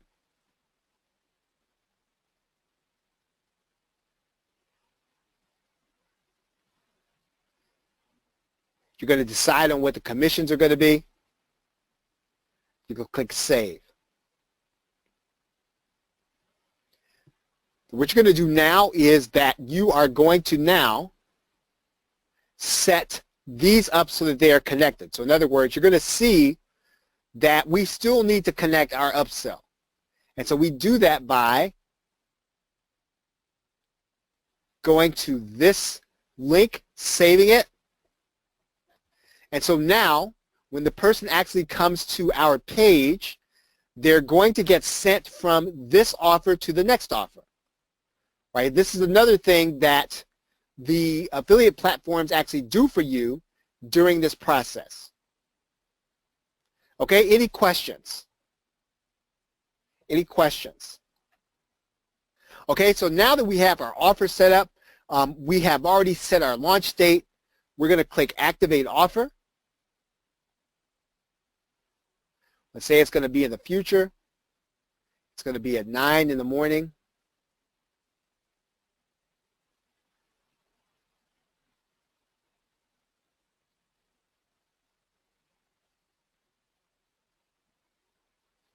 Okay, and so now our launch is set inside of Warrior Plus. So now really what the next step is going to be is we need to create our sales pages, and then we need to start placing our buttons. And then in the final session, what we need to do is we need to actually set up our product delivery. So in the next session, what we're going to do is we're going to set up our sales pages, and then in session 4, we're going to set up the delivery and prepare for our launch. Okay, are there any questions? Okay, everyone, well, we're about at 40 minutes, I think, and we're going to stop right here. This is a good place to break. Next week, we will start with sales pages. And then, as I said, the final week, we will deal with product delivery so that you will be ready to deliver your product. If you have any questions on anything, any part of this process, please let us know, and we will be glad to answer your question. Okay, so everybody, thank you very much for being here, and we appreciate you. Have a great day and a pleasant tomorrow. Take care. Hello, this is Product Launch Workshop, live session number 3. And what we're going to be talking about in this product workshop, launch workshop, we're going to be working through the technical aspects of your product launch. We're going to assume that you've already figured out your product components or the content. We're going to assume that you already know what you'll be writing as your copy. And we can make some suggestions to you about format. We're going to do that tonight. But you should already know what your product is about and how you are going to write your copy. We're going to set up the product launch, the upsells, and the email marketing. Okay, so the order of operations. This is the order in which you should do things for your product launch. First, you should map out and set up your product funnel. So in other words, what's going to be your upsell, what's going to be your second upsell, if you're going to have one. and we kind of talked through the format of that. You want to do this before you create the product, and because it will affect how you create the product. It will affect what you put in your offer in terms of a bonus. So before you set out, right, before you actually do the recording or you do the PDFs or any of that, map out your product funnel. And I realize that that is counterintuitive to maybe the way that you might do it. I know that a number of people are even talking about this, but it is the way that you will create something that you know people are going to buy, because you're going to start with that. Right, you're going to determine what people are going to buy, and then you're going to go back and actually create the product as opposed to the other way around. Then once you've done your marketing funnel, outline your sales copy, right? Outline your sales copy. And I have said this on past calls. If you have any problem with that, you can use David Fry's 12-step bulletproof sales letter. That's a classic. I think it's a classic guide that you can use in order to create a sales letter. And if you have never written copy before, if you follow that guide, you can create a decent sales letter just if you try to follow what he's saying in that guide. Once you have completed your sales copy, you should be starting the product creation process. So this is when you will start creating the videos or the PDF, or you will start creating the software.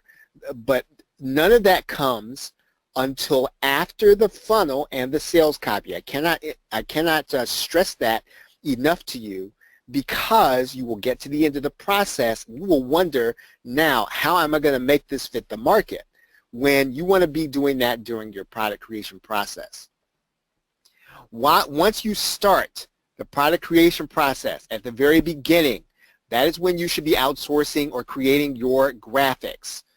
If you're going to outsource, you should be contacting a designer at that point. Do not wait until you have completed your product. Do not wait until you have completed things to start sending out your graphics or to start outsourcing your graphics. Go to the Warrior Forum and look in Warriors for Hire. Start talking to someone about your graphics. Find someone who's at the right price and who can do the job the way you want it to be done. It's really vital, everyone, that you do follow this order. The number one thing that discourages people when they go through the product creation process, they get to the end and then they're just getting the work started, right? You might feel like, well, man, I created 30 videos and 15 PDFs, and now I'm ready to launch. But you're not even close to being launching. You're not even close to being done. When if you start a lot of this stuff before you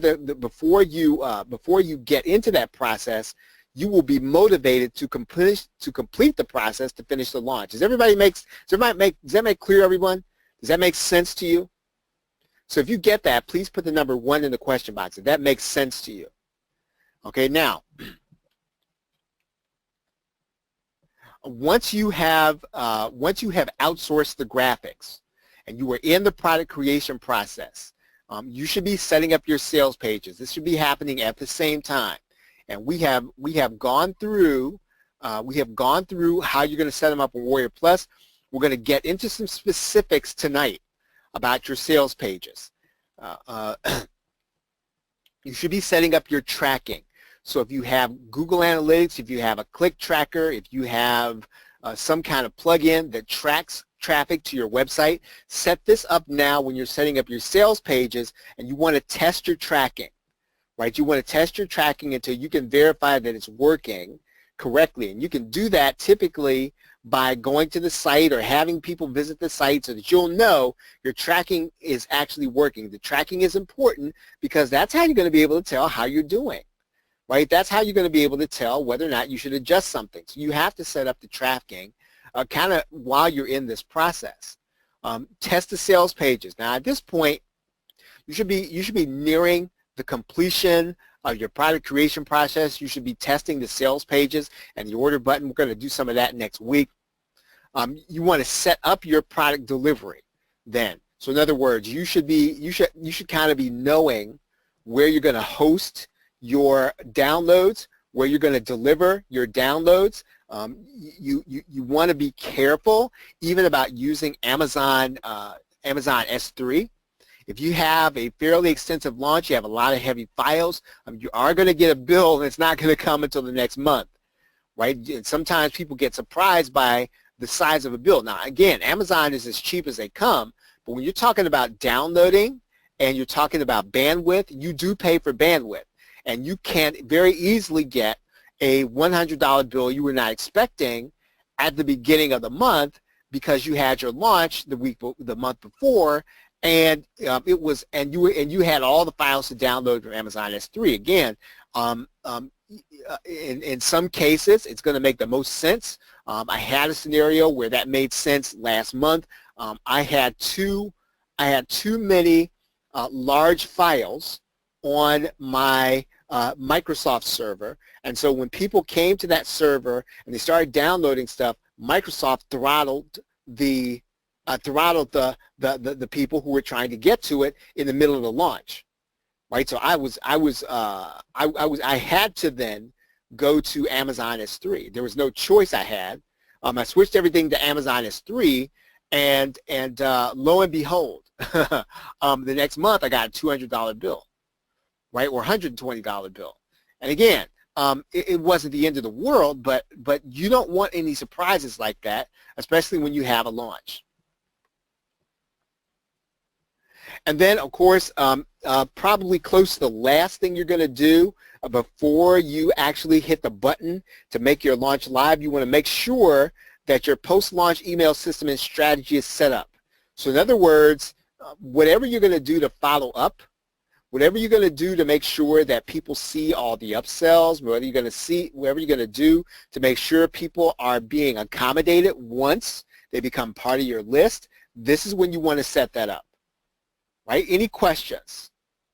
Are there any questions about the order of operations? And I like going over this every week because it's pretty important that you do things in this order. It will affect how fast, actually, that you finish your product. You believe that? Okay. So we're going to talk about tonight is setting up your sales pages. We have a lot to talk about. And now I don't really particularly care what page builder you use. I use Optimized Press. You may use InstaBuilder. It really doesn't matter with the things I'm going to be talking about. You have to know how to do these things in your page builder, right? So, I mean, I could show you how to do them in my page builder. It wouldn't help you any, but you really don't need all of that in order to do what I'm going to be telling you tonight. So let's talk about setting up your sales pages. Now, the first sales page you're going to set up is going to be your affiliate page. You might ask, now, why am I doing that? Well, you need to have a page that sells the affiliate on promoting your product. So that's really the first sales page you're going to create. I'll show you one that I have created. Again, it's not the most beautiful thing in the world. It's functional, though, right? I'll show you the one, and basically, I'll show you the elements that I think you need to have. Right, I'm going to stop this right here. Okay. Notice that I have a banner. Right. I have a banner. I have a banner at the top. Right. That's consistent with the product. I have a headline. Just as I would have a headline for a sales page. This is a sales page. Right. I'm just trying to sell my affiliates. So that sales page is going to have a headline. I've got a sales video, right? And every page builder is going to have space for one. And then I've got some dates there, and then I've got where they can get their affiliate link right here. Now, I'm going to tell you this. You could stop right there, and that'll be that's enough for an affiliate page. Does that make sense? So you don't need to have anything else. That's really all you need. A headline, the banner, and then the affiliate link. Now I have some other things in here that I explain the funnel, I explain the product to them because some people, some affiliates want to know what the product is going to be about, right? Some don't care, right? But some do want to know what the product is about. And then I put the affiliate link back here. Because I'm delivering video, I give people, the affiliates, a sample, right? I give them a sample. I show them what the sales page, what I think the sales page is going to look like. Now, I may not know at that point, but I will put in there what I have. I will give them swipes. So in other words, I will give them emails to use. And I expect that the people that I would allow to promote, that they would not just take my swipes and just use them word for word. I hope not.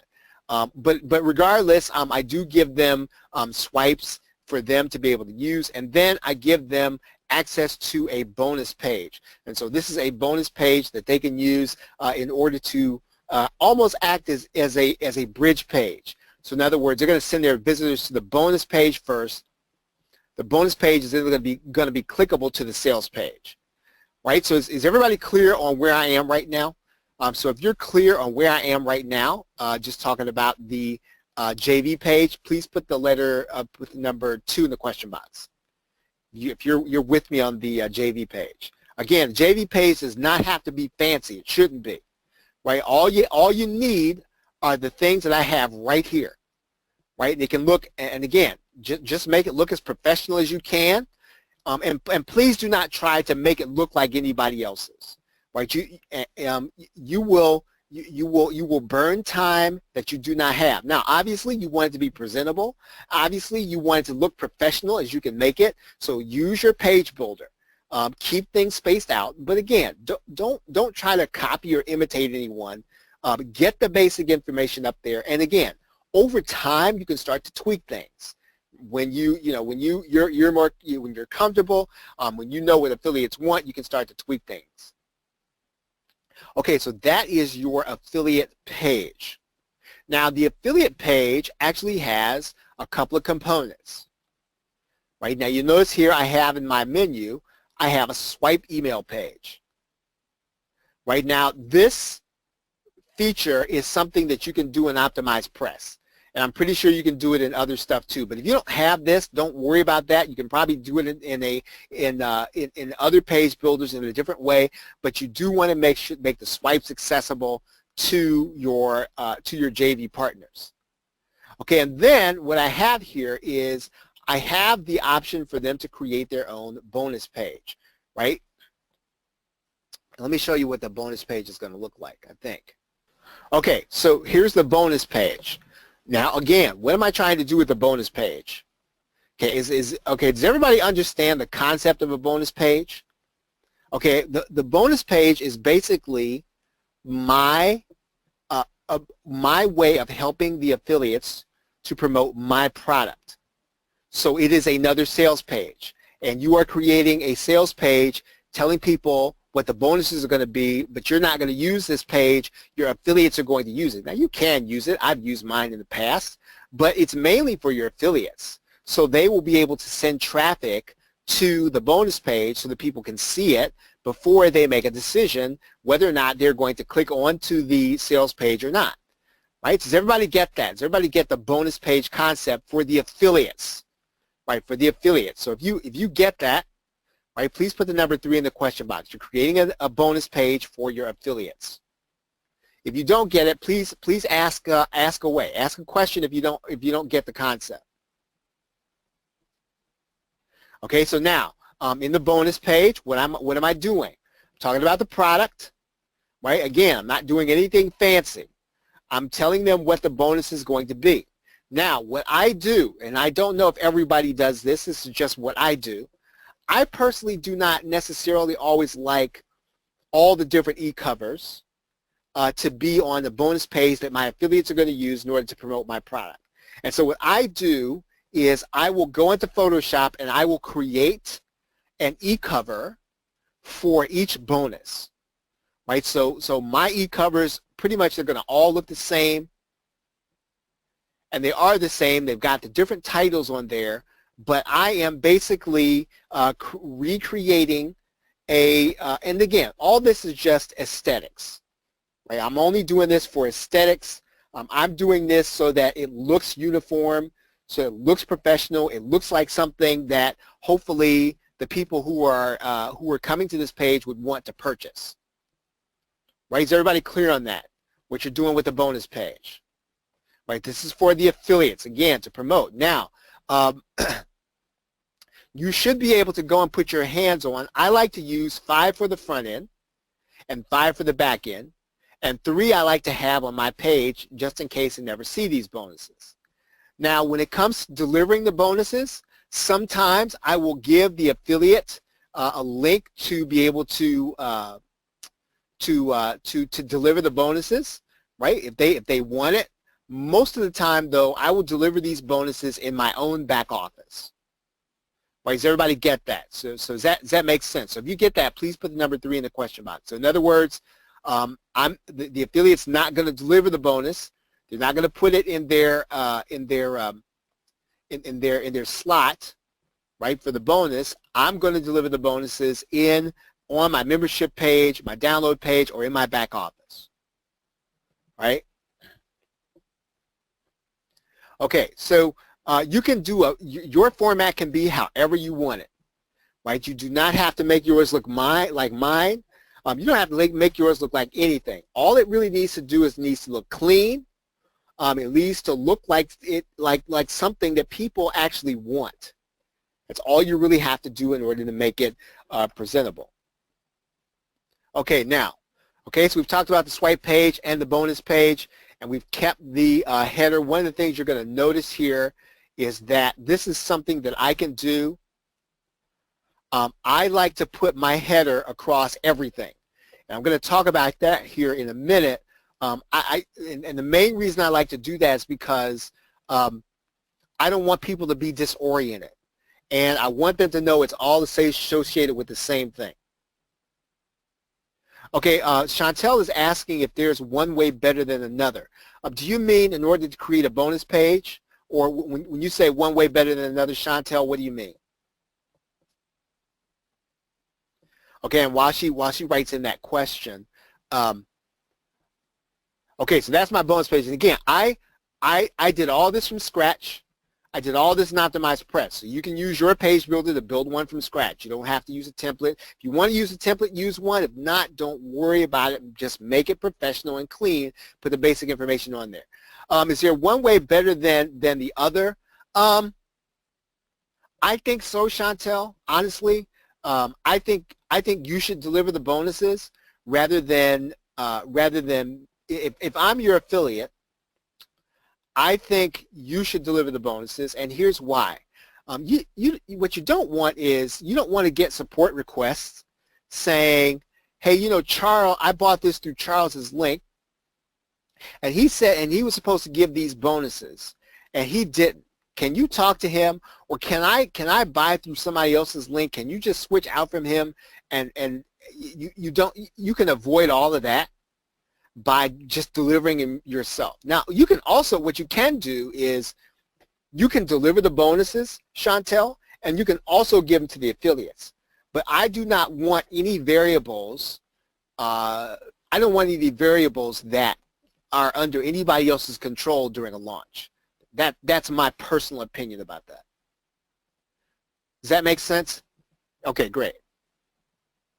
Okay, so let's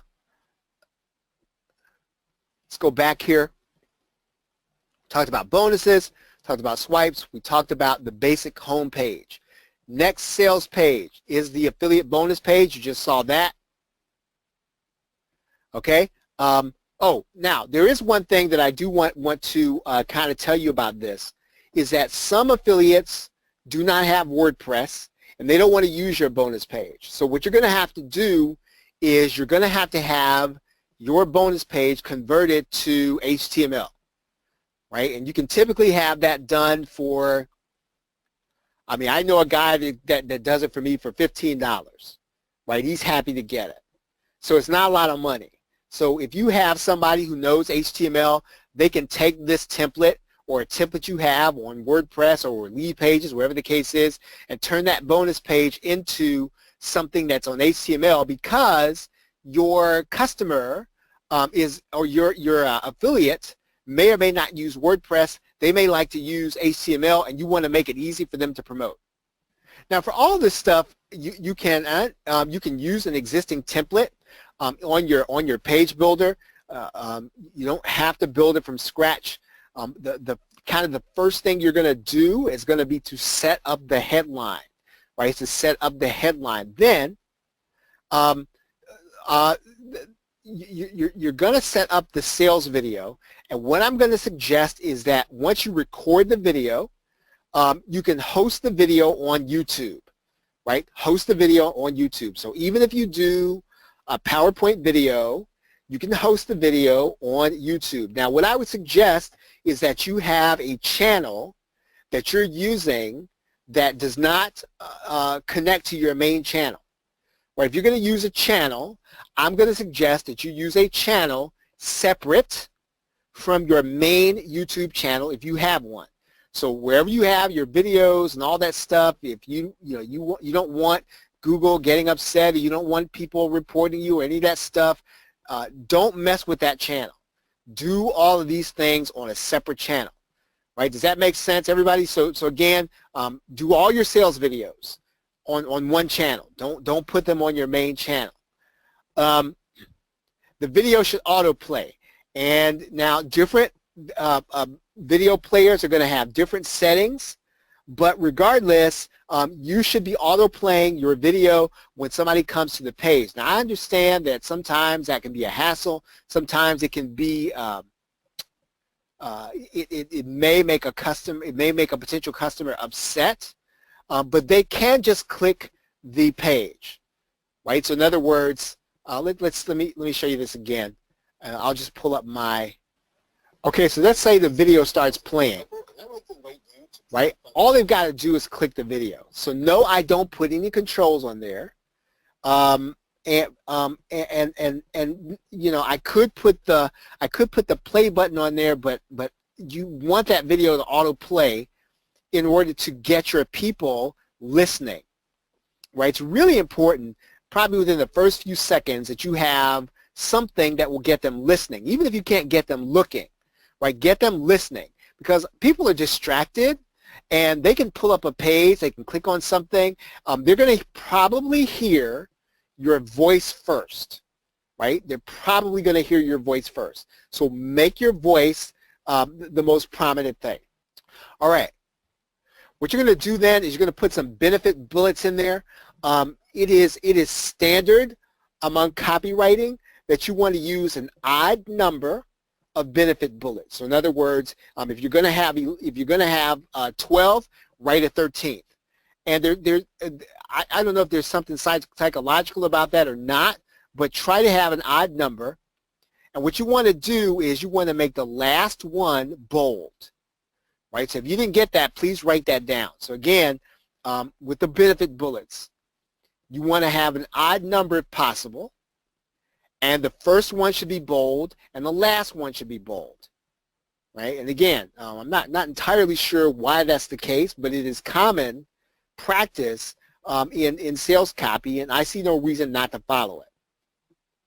Right? Any questions so far? Any questions about setting up your sales page? Any questions so far? If you have a question, please put the number 4 in the question box, or just write your question in there. Graphics. Now, hopefully, as I have said, you have already outsourced your graphics, right? You have already outsourced your graphics. At minimum, right? If you're going to have graphics outsourced, if you're on a budget, at minimum, you should have e-covers, right? You should have e-covers. Now, if you're doing resale rights, you must get graphics, right? Now, if you want to do them yourself, that's fine, but you have to have them.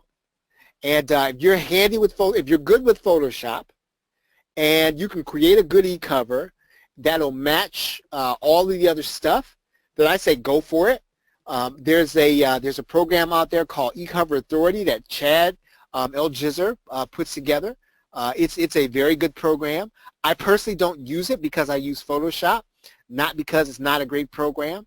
It's just redundant. I bought it when I was still making up my mind about Photoshop, and then I bought it, and then I bought Photoshop, and I just haven't used it. But I will say it's a great program. Chad stands behind it and improves it all the time. So if you're going to create e-covers yourself, use E-Cover Authority or Photoshop. Having banners, if you can have them, is important. And this is where I would start saying things like, have this outsourced. Again, unless you really do know how to create banners. What I would really highly suggest you do is focus on the JV process, focus on marketing, focus on the last parts of product creation. The graphics, and it's not that it's not important. It's just that you only have so much time during a launch, and you must work on marketing, right? Somebody has to do that part. And you know, I don't really have it in here for this course. Maybe I'll do an extra session, but you want to cultivate your relationships with your affiliates. And no, they're not going to all promote for you on a particular launch, but you want to be in contact with them. And you don't want to be in contact with them when your launch is coming. You want to be in contact with them in general, right? Is everybody clear on that? So when you're talking about do you have time to create banners, I'm going to say maybe, right? If you can have these outsourced, have them outsource and spend your time on the sales process. Is everybody clear on that? So if you get what I kind of went through just then, please put the number 4 in the question box if you get what I said, just about graphics and how you want to spend your time, because it's pretty important. Now, if you're a designer and you're good at this, I see no reason for you not to create your own graphics. You probably know what you want, but otherwise, you can probably get a decent set of graphics if you understand how to look to the warrior form. And I've done that on a number of occasions, and I'll probably do it again before this workshop is over, all 4 weeks. So we're talking about outsourcing.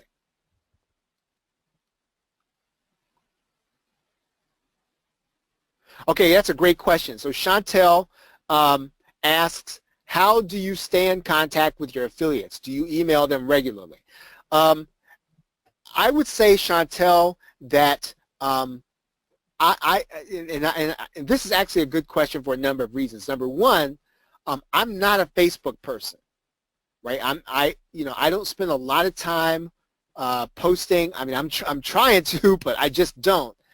But I typically talk to most affiliates through Skype and Facebook. Now, I have an application called, and it's the same one that's probably on the phone. I don't think it's anything special. It's just called messenger.com. Let me see if I can find it, if I can get it. Messenger.com. Okay, and so this these are all of my contacts in Facebook, and I'm talking to them in here, right? This is I'm literally talking to them through this application. Now I'm also using Skype, which you can also there's a web browser edition of Skype.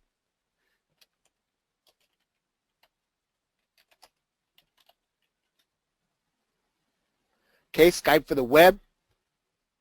So so even if you have to use your mobile device, or even if you have to, you don't want to be in Facebook, it's really kind of important that you be contacting them. And I would personally use Facebook Messenger and Skype. And because quite honestly, and I'm thinking about myself, if you were to email me, I really don't, there are very few emails I read, and the ones that I read are the folks in this group. I really don't. I mean, Sydney really handles all support, and so I don't do a lot of email reading, and I'm probably like most people. And I've emailed affiliates a number of times. I have an email list of affiliates, and I send out an email faithfully about my launch, and I get questions from the same people who are on that list. So I would say that you would want to have some kind of real-time communication, and if that's the case, then you're talking about Messenger, which is connected to Facebook, and Skype. Right? Does that make sense, Chantel? All right, great. Okay, your buy buttons. Buy buttons. Buy buttons are there are two ways to go with buy buttons. And one of the things that you want to be careful about with buy buttons is that when you're working with an affiliate network, they're going to give you buy buttons that you should use. And you want to use those buttons. And the reason that you want to use their buttons is because of the tracking and the affiliates. And so you want to get the buy buttons typically. If you're launching in JVZoo or Warrior Plus, get their buttons. And here's the reason why. If I'm your affiliate and I send traffic and you're making sales, and because you decided you wanted to use a fancy buy button, I don't get credit for the sale, I'm going to have a problem, right? There's no way to sort it out. There's no way to make sense of it after that happens. So most of the people who are involved in our niche, the information marketing niche, they trust those buy buttons. You're not going to have a case where people are coming to the buttons and say, oh, I don't know about this. If you're selling to the information marketing niche, they all know JVZoo, they all know Warrior Plus, they all know Zaxa. So you don't have to try to hide the buy buttons or any of that stuff from your customers and from the traffic that your affiliates are sending. Right? Does that make sense? Okay, so please use the buy buttons that are given to you by and let me show you what I mean by that. Let me just show you.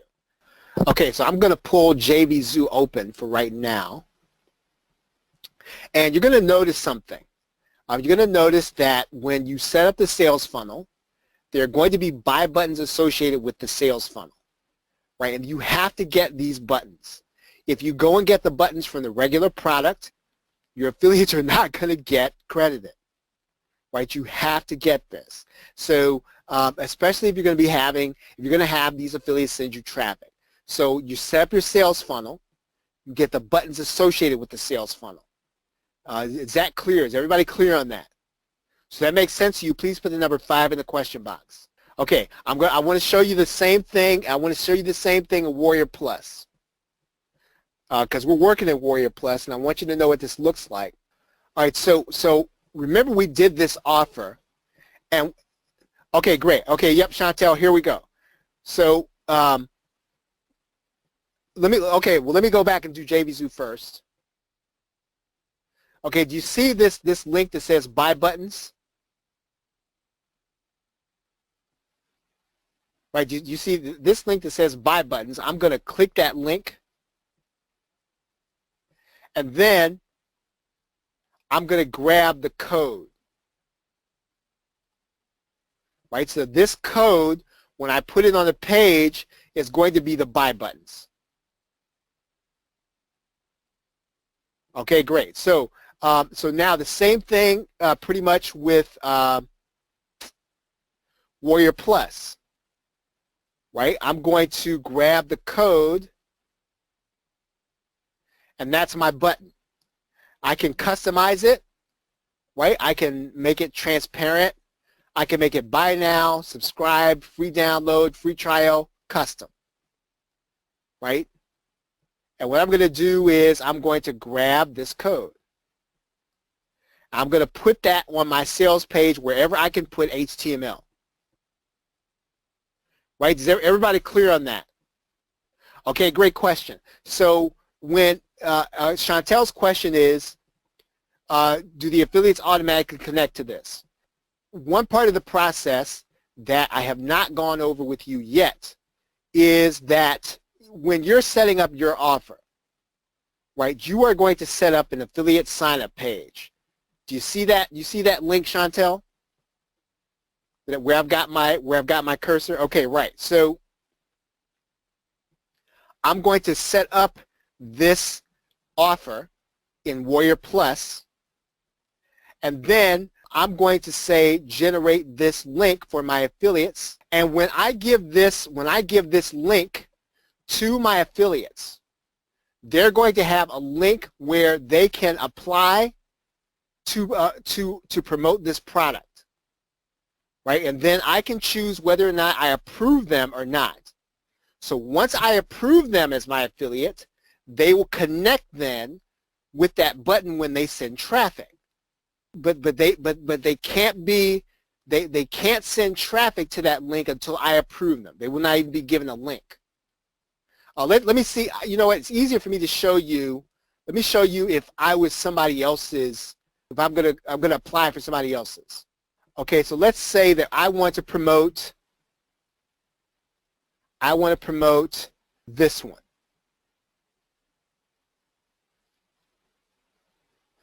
Let's see. Now I've already requested this one, so let's see this.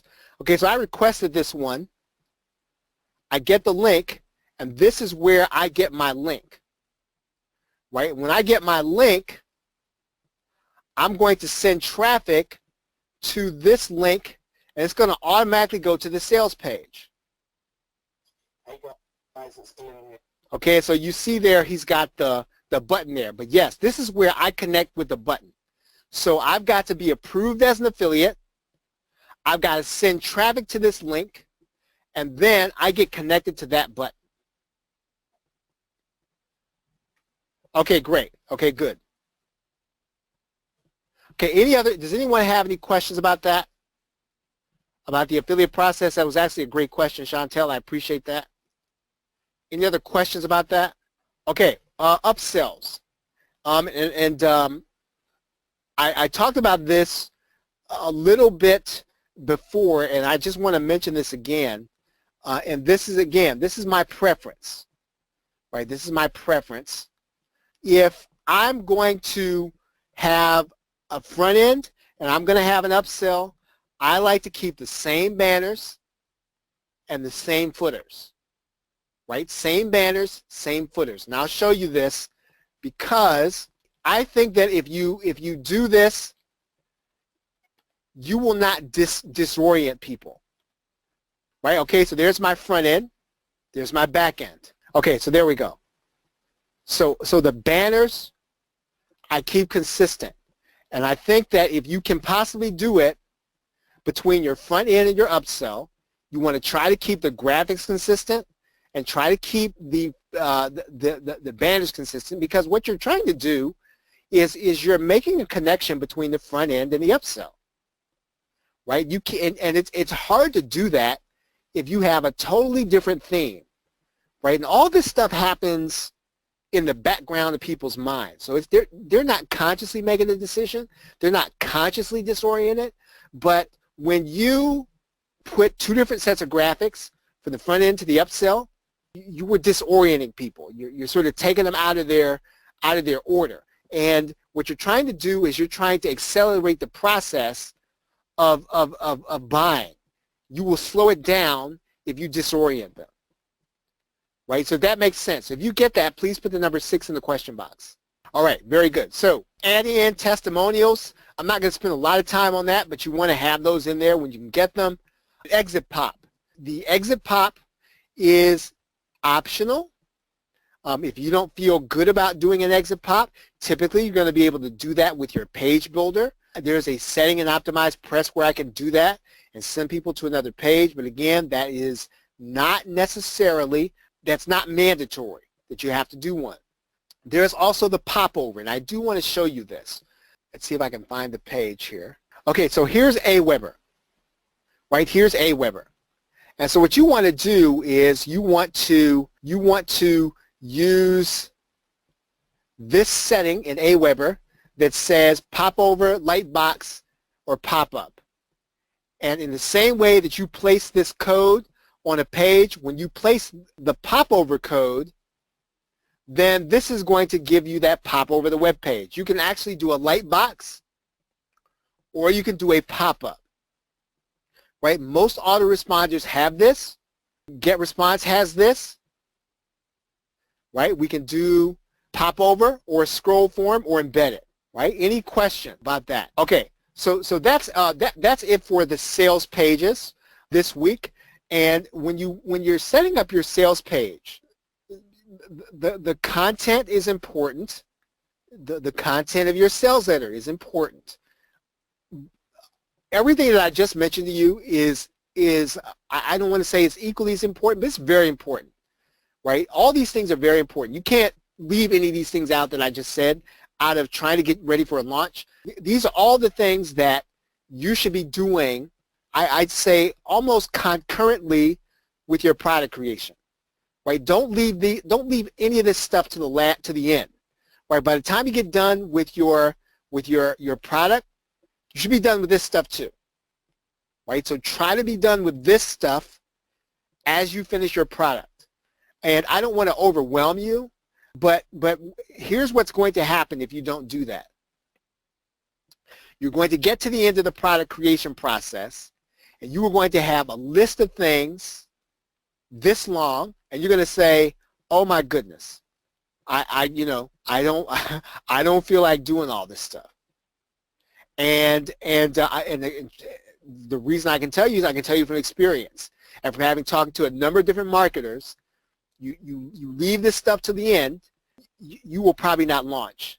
You'll have products that are sitting on your hard drive that you completed, but you will not launch them because this stuff will overwhelm you at the end of the process. All right? Okay, so any questions? Any questions? Okay, so let's see. It is about 9:26, so we're at a good breaking point. And what we're going to do is we're going to talk about upload and delivery next week, and then putting buy buttons on your page and getting ready to sell. Right? So with that, I think we are really just about done here. If you have any questions, please feel free to let me know what they are. And if not, hopefully this has been helpful for you, and you will be able now to kind of deliver a product and not and finish the process, right? The stuff that I just showed you is typically the stuff that you don't see. Okay, so what we're going to do, we're going to break here, and we're going to go on to week 4. Okay, welcome to session 4 of the Product Launch Workshop Live. What we're going to do here tonight, we have been working through the technical aspects of your product launch here, and we assume that you have already figured out your product components, so you already know what you're going to deliver, whether it's video or PDF or audio or whatever you're going to be delivering, or graphics or images. We assume you've already worked that out. We assume that you already know what you're going to be writing as your copy. We've actually given you some suggestions if you haven't done that in the first session. We will set you up. We will set up your product launch, your upsells, and your email marketing here in this workshop, and we're going to get pretty much as far as we can. Now we've gotten pretty far throughout the other 3 sessions. We're going to finish up with delivering your actual product here tonight. All right, let's talk about the order of operations briefly. We've talked about this every week, but let's go over it again. First, map out your funnel. Then write your sales copy, then start the product creation process. And once you start the product creation process, the things that we're going to be doing, you should be doing these things at the same time. You should be getting your graphics outsourced. You should be setting up your sales pages. So remember, as you're creating your product, you should also be taking a break setting up your sales pages. You should be doing all of those things. You should be setting up your tracking when you are actually doing this. So again, that's going to be important as you get to this point, because you don't want to get to the end and then have a lot to do. So set up your tracking as you're going. Test your sales pages and your order button. We're going to talk a little bit about that tonight. We talked about the order button. We're going to talk about the testing process inside of Warrior Plus. It's going to be a little different than it's going to work a little differently than it does in JVZoo. Set up your product delivery, right? Set up your product delivery. And we're going to talk about that tonight. And then set up your post-launch email system and strategy. We might need to go an extra session in order to do that. Now, before we get into tonight's technical things, we talked a little bit last week about the affiliate bonus page, and this is the page that you and I are creating to give our affiliates the opportunity to promote our product. And we're basically giving them a page for them to be able to promote the product and for us to give them bonuses. So we're actually going to find the bonuses. We're going to put the page together, and what your affiliates are going to do is they're going to take this page and they're going to use it as a bridge page, and then they're going to send people to see the bonus page, and then people are going to click through to your link. So we're going to do that here. And this is what we were talking about last week. Now, One of the things that was not mentioned last week that needs to be is that you may want to set up your bonus page on a separate domain. For example, you may want to set it up on a different domain than your JV page, especially because the affiliate bonus page is going to be used by your affiliates, right? And if you're going to allow your affiliates to use any one of your main domains, like if you're going to let them use your JV domain or even your product domain, let's say your product is going to be on one domain, you're going to be delivering it on, in subdirectories, you want to be careful about giving affiliates that domain in order to use their bonus page in order to promote your product. Because again, unfortunately, you don't really have any control over what they do with it. You don't want them to, start posting it all over social media. You don't want them to post it in a way that's going to be inappropriate and then get your domain banned. So what I would suggest is that you get a separate domain and hosting for this bonus page. And obviously, I'm not looking for ways in order to try to get you to spend money. That is really not the idea. But this is just kind of a future concern, and it's one of those things that you don't know if it's going to be a problem until you run into it. And that's the way your affiliates are going to use your domain. Does that make sense, everybody? So that makes sense to you. Please put the number 1 in the question box if you get that. So we're going to move on. You want to make sure that your JV page, as I said, and your sales page has a good reputation, right? It really does need to have that. You want to keep that, and the only way you keep that is when you create a bonus page, you give that to the affiliates. There is sort of a technical process to give your affiliates step-by-step directions. So what you can do on the bonus page now is you want to make sure to give them a video, give them step-by-step directions, give them a PDF, or automate the process, one or the other. Now, I have the process automated, but you can just as well give your affiliates a video telling them exactly what they need to do to use your bonus page. And so when they come there, and I'll tell you this here at the end of this segment, you're not really talking about a lot of advanced planning. Most affiliates are probably going to come to your page on the day of your actual launch. But one of the things you can also give affiliates is an HTML template for them to put on their domains. In other words, you're going to put the entire bonus page together, but you do it in HTML. Now, if you have to do that, if you're on WordPress, let's say you're using InstaBuilder, or you're using something like OptimizePress. Now, I think InstaBuilder will allow you to export your templates to HTML. OptimizePress will not. So you would have to have an HTML template either made, or you would have to have your template made into an HTML template. And I've actually had that done. I think it costs maybe about $15. I had someone from the Philippines to do it. There's a gentleman that I know very well over the years, and what he has done is he works with WordPress, so turning that template into HTML so that my affiliates could use it was no problem. You'll be able to find someone fairly easy that can actually do that, and it really should not cost you a lot of money to do. You can also give your affiliates a template for their favorite page builder. Again, you're basically taking the bonus page concept, and what you're doing is you're putting it in these different templates and these different page builders. So, for example, what you could do is you could do an InstaBuilder template. Now, if you're going to do that, I would suggest that you actually have that outsourced. Again, you can find people. I would go to the Warriors for Hire section, and you can find people who can actually do this work. You're going to actually do the bonus page, and you're going to say to them, I need to have this bonus page put into an InstaBuilder template, or whatever it is that people use on InstaBuilder. You can have one done for OptimizePress, and that's actually pretty easy to do for OptimizePress.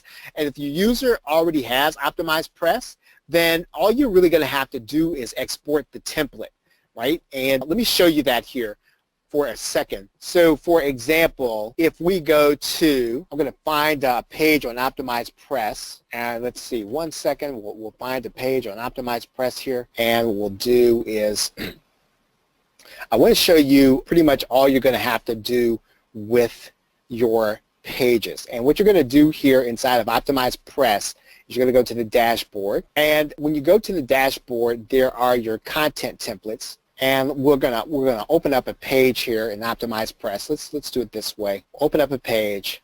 And what we're going to do here is we're going to go to the content templates. and we're going to export a template. And when you export a template, what that's going to do is that's going to give you the opportunity to give people an optimized press template, right? So you're going to take your basic page and export it, and you're going to make that whole file downloadable for people who use optimized press. And all you're really doing is making it easy for your affiliates when you do that. So you're just going to export your entire bonus page and give it to your affiliates. They'll be able to put it onto their version of optimized press, and then they will be able to use that bonus page in order to promote. I know that a number of people have purchased Conversely, and I don't know if they have templates, but if you know that a lot of your affiliates have this and they use it, then this is going to be something that you'll want to do. So again, all you're really trying to do is make it easy for your affiliates. I think if you do one of these in HTML, then you're going to be in good shape, right? So I think that's all you're really going to have in order to use that template properly. Okay, the technical process is going to involve placing a code on your JV page, which directs them to the parameters, to the bonus page. Again, that's a really technical process. I'm going to actually have to show you this in a separate video. We could probably take an entire hour just to show you that process. We're not going to go through that process. This is an automation piece to the bonus page part, and it gives you the opportunity to just make it really easy for your affiliates, right? Okay. Now here's the most important part to this.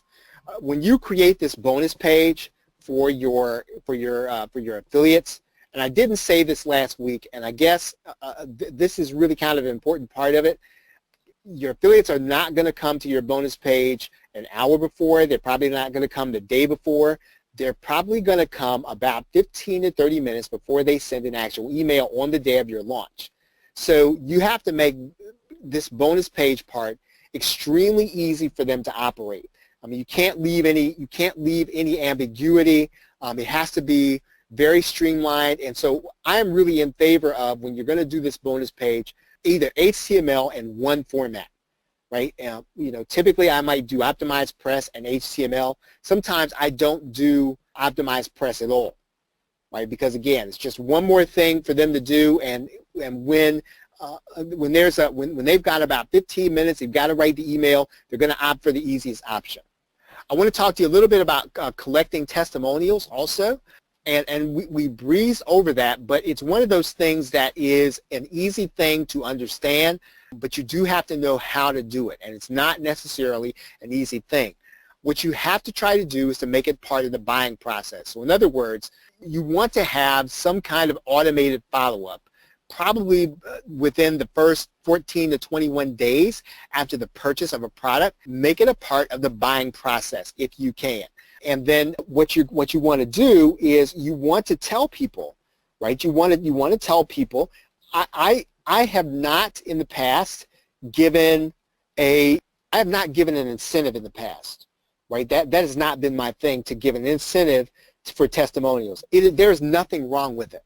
Right, there's nothing wrong with you giving I would say an incentive, but just don't give away too much. You don't want it to be the kind of thing where people are getting something in order to say something nice about you. You really want to get honest feedback. Now, you don't have to use everybody's feedback, but you want to get honest feedback. You do not want to be on record as having said, hey, you know what, you're going to get this really cool thing if you say something good about my product.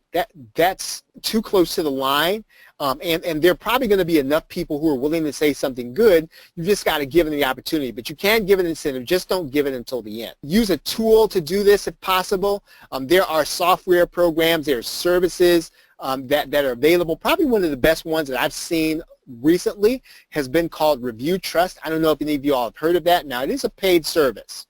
Right, it is a paid service. I think it's $39 or $37 a month, so it's not necessarily going to be free, but it automates this process and it helps you to normalize it. So in other words, if you're going to sell a product, Review Trust is going to send out an email saying, hey, we want to get your honest feedback about this purchase. And of course, there are tools available where you can just collect these testimonials using HTML that you can stick that code onto your website. But the collection process is the key, right? And it's really making it a normal part of your business. And so if you make it a normal part of your business, you're going to get testimonials a lot faster and a lot easier, and that's really what you want. Now, you're going to get feedback that maybe you don't like, but all that feedback is going to be good anyway, right? So you don't have to run from the feedback. You're going to get it. You just want to make sure that you do it systematically as part of the process. Okay, so we want to do some positive testimonials in order to increase sales. That you are going to see increased sales as a result of your getting testimonials, right? So again, this is going to be worth your time to do.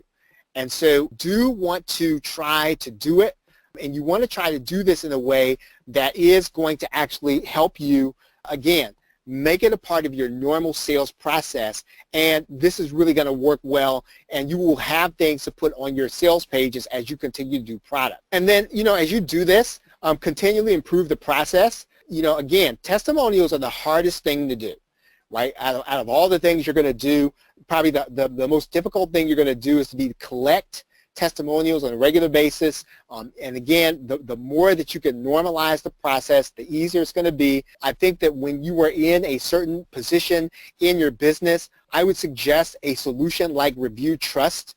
There's a monthly fee for that service, and the reason that this service is probably going to be monthly is because it's going to be worth the money. And if you think about it, I think it's $30 or $40 a month. You could conceivably have at least 1 or 2 sales that justify that amount. And again, I can't make promises, but again, using a service like this that again makes it a normal part of the process for all your customers, giving you the opportunity to place that code someplace else and tell people that, hey, there are other people who like this, that will increase your sales. Okay, so this week what I want to talk about here is going to be delivering your content. And we're going to run through all these things, and this is really the end of the process, right? This is the end of the process.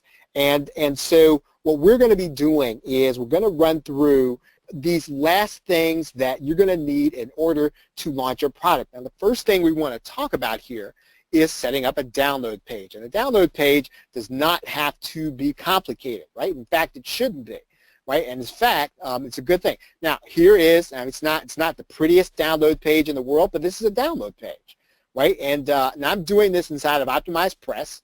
I've got 3 buttons here where people can come and download things, right? That's really all that you're going to want to need. You want to say something like download your item, putting in a button, right? I'm going to make this button clickable. I'm going to put the link to that button right on that page. So again, probably the first thing you're going to do in this process is set up a download page, right? And again, don't try to make this too intricate, right? At the very top, make sure that whatever you have promised your buyer that they're getting, right? Give it to them right up top. When you get up under here, now this is an older download page that we've had.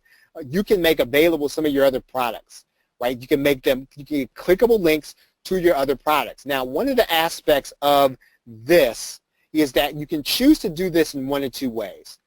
If you put a link in here, if you put what's called a naked link in here, what's going to happen is your affiliates are going to get credit for these sales, right? If you put an affiliate link in here, or you put your own tracking link in here, then you are going to get the residual sales. Now again, that's going to be your choice. You can put this link in here, and again, this is a long-term thing. The more money that your affiliates make, the more opportunities they have to make money, the more they'll be apt to promote for you, right? Does that make sense? So what you're trying to do on the download page is, yes, you want to make sales. And one of the things I want to talk about here, and I have it here kind of on these last few thoughts here at the very last thing that I said, when you're doing a product launch, you have 2 sets of concerns. You have your clients and your partners. And so every time your partner makes a sale, what you're doing is you're putting one more nail in the coffin that says, hey, you know what, this person is more than likely to promote for me again.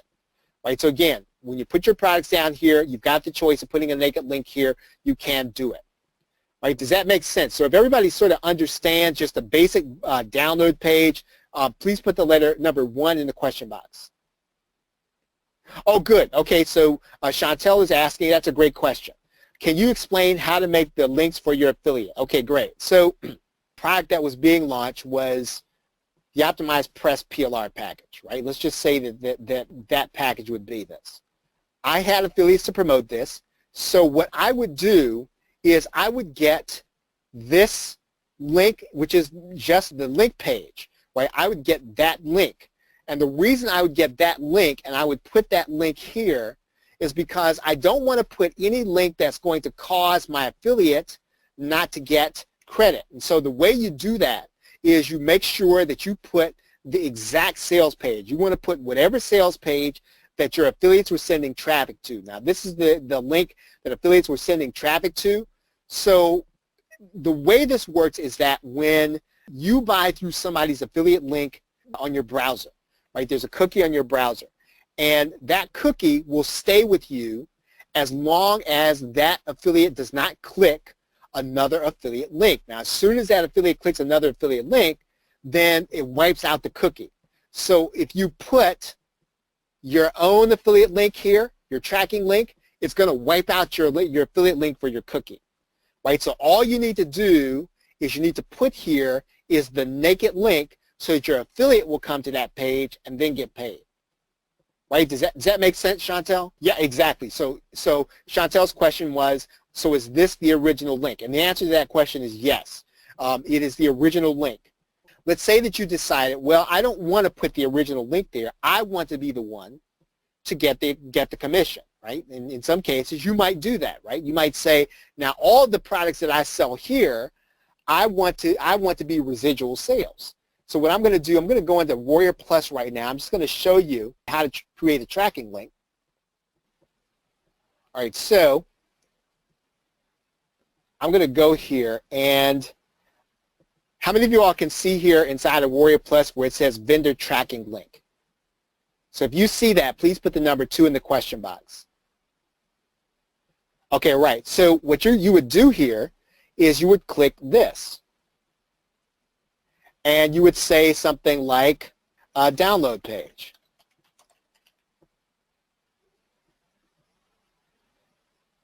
Right, and then I would take this link and I would put that link here. Then what's going to happen is even if my affiliates, because when they get to this download page, they're going to be cookied for the affiliate. Right, and so you can decide to give your affiliate this extra commission, or you could decide, well, you're going to get paid for this. Right, now in most cases, you're probably going to give it to the affiliates in most cases, but there are going to be some cases where, again, you're going to have some parts of the offer. Let's say that all of these offers are going to be $37, but then you got this one offer down here. And this offer is going to be $997. And you might say, you know what? For this offer, they're going to go to a webinar, so I'm not going to share that offer with affiliates. I'm going to make sure that I get 100% of that offer. And that's the case. You're going to use a vendor tracking link instead of the original link. Okay, so we've covered a download page. Now, what I have suggested is that one of the ways that you can, now one of the things you're going to be concerned about is keeping the content locked, right? And so one of the things about this particular bonus page, let's see, I'm going to click this link. This download page is actually blocked from the search engines, right? It's blocked from the search engines, but I mean, there are ways for people to be able to get a hold of it. And sometimes you don't want anybody to get a hold of that download page except for the people who are buying your product. Right? And sometimes, people like to share, stuff, and there are 2 ways to deal with that. Number 1, you could use a membership script, You could use something like, you can use Optimized Member if you have Optimized Press. You can use Wishlist Member. You can use S2 Member. You can use any, or Member Sonic, whatever membership script you have. What that will do is that will lock up this page so that the only person that can get to it will actually purchase your product. I have here that there is a very easy to use WordPress plugin. It's called Download Express. I think it's by Mark Hess, and it is very easy to use. And it will very simply give people, the only people who have access to your download page are going to be the people who actually purchase the product. Right? So again, if you want the simplest solution for a single product, I think Download Express will help you. If you're willing to do a little technical work, or you're willing to outsource it, I would suggest using a membership script, right, for your download page. Right? Same thing is going to be true with your thank you page. You can use a membership script for that. Now, again, I talked about the fact that, let's say that you don't want to use either one of those, right? You don't want to use any plugins. You don't want to use anything like that. The only thing that you can do is you can make your URL unique. Now, you'll notice here I've got download leveraging PLR video -2, right? And that's probably not going to be all that easy in order to memorize, and that's really all you're trying to do. You might want to put a number in your URL. You can put a random code in your URL, and let me show you where to do that. Right? I'm going to show you how to do this in Optimized Press. In Optimized Press, there are two, and I'll put these in there are two pieces of code that you're going to put inside of Optimized Press. Now, that's if you're using Optimized Press. Not everybody's going to do that. One of the other things you can do is you can have your delivery page to be on a WordPress site that's going to be separate from your main site. So in other words, you can deliver a product, and what you're going to do here is I'm going to go to the reading site, and how many of you all can see the button that says discourage search engines from indexing this site? Right, so that's what you can do. What you can do is you can actually deliver your product from a separate URL, and then you can discourage the search engines from indexing that site. And so by doing that, what you're doing is you're kind of keeping it hidden from the search engines. And then what you also want to do is to combine that with a URL, right, that's going to be, and I'll show you how to do this here, and I can actually change this URL inside of WordPress. Right, you want to make that URL something very unique that somebody cannot guess, and then that page is then going to be hidden from the search engines, right? And it'll also be hidden from people who try to guess your URL. Now, what that will not do is that will not prevent me, if I'm your customer, from sharing it and giving other people access. There's very little you can do about that, right? You can always do that, but all you're really trying to do is just make it, you just don't want to give it away, right? You don't want to make it easy to do that. Right, does that make sense? So everybody with me on that? All right, fantastic. So, okay, so next thing what we're going to do is you're going to have to set up a place for you to deliver the content. And I have 3 suggestions here. One of them is Microsoft. Another one of them is Amazon S3. The other one is going to be Google Drive. And I personally do not use Google Drive. So I know less about that but I do know that some people will deliver their content easily from Google Drive. What I would suggest is either Microsoft or Amazon S3. There are other hosts that are going to be out there, but generally they're going to be the most reliable. Now, here's what I'm going to say about Amazon S3. Amazon S3, you pay for bandwidth. And so if you have a lot of very bulky files, you are going to get a bill from Amazon the next month, right? So you just need to be aware of that. So you're going to pay every time. You're going to pay for bandwidth when people are downloading. Now, it's not going to be a lot of money, but again, it can add up to, between $50 and $100 if you have lots of heavy files and lots of downloading. And you just don't want to be shocked by that. The next month, on the 3rd or 4th of the month, you're going to get this bill from Amazon, and it will be as a result of people having downloaded lots and lots and lots of your bulky files. One of the ways around that is that you can use a site like Microsoft, and I'll show you this here. And one of the things about Microsoft Online is that you will get 5 terabytes of storage space every time you, if you pay the monthly fee for Microsoft Office, right? I think you get 1 terabyte for each user, and if you're the only person using your business Microsoft account, then you're going to have access to all 5 of the IDs. That would mean you have 5 terabytes, right? So let's, I'm going to go inside of here. Here is Microsoft Online, and fairly easy to use. All we really need to do here is we find the file we're going to upload. We're going to zip it, and then we're going to take that file, and then we're just going to drag it and drop it and upload it to our directory, right? So with Microsoft Office, you're going to upload it to the directory. And again, at this point in time, as we are talking during this, during this year at this time, 5 terabytes is still quite a bit of space. There may be a time when it's not going to be, right? And you might have to find a different solution or an additional solution.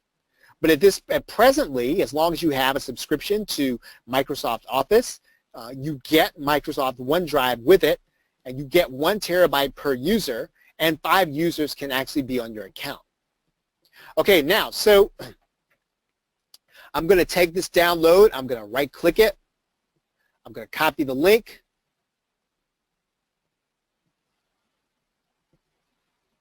I'm going to make sure that only people that they can't edit it.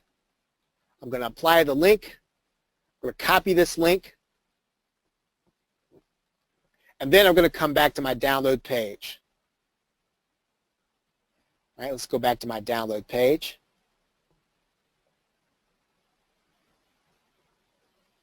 I'm going to find my download button. I'm going to put that link inside of my download. Right? I'm going to click Save and Continue.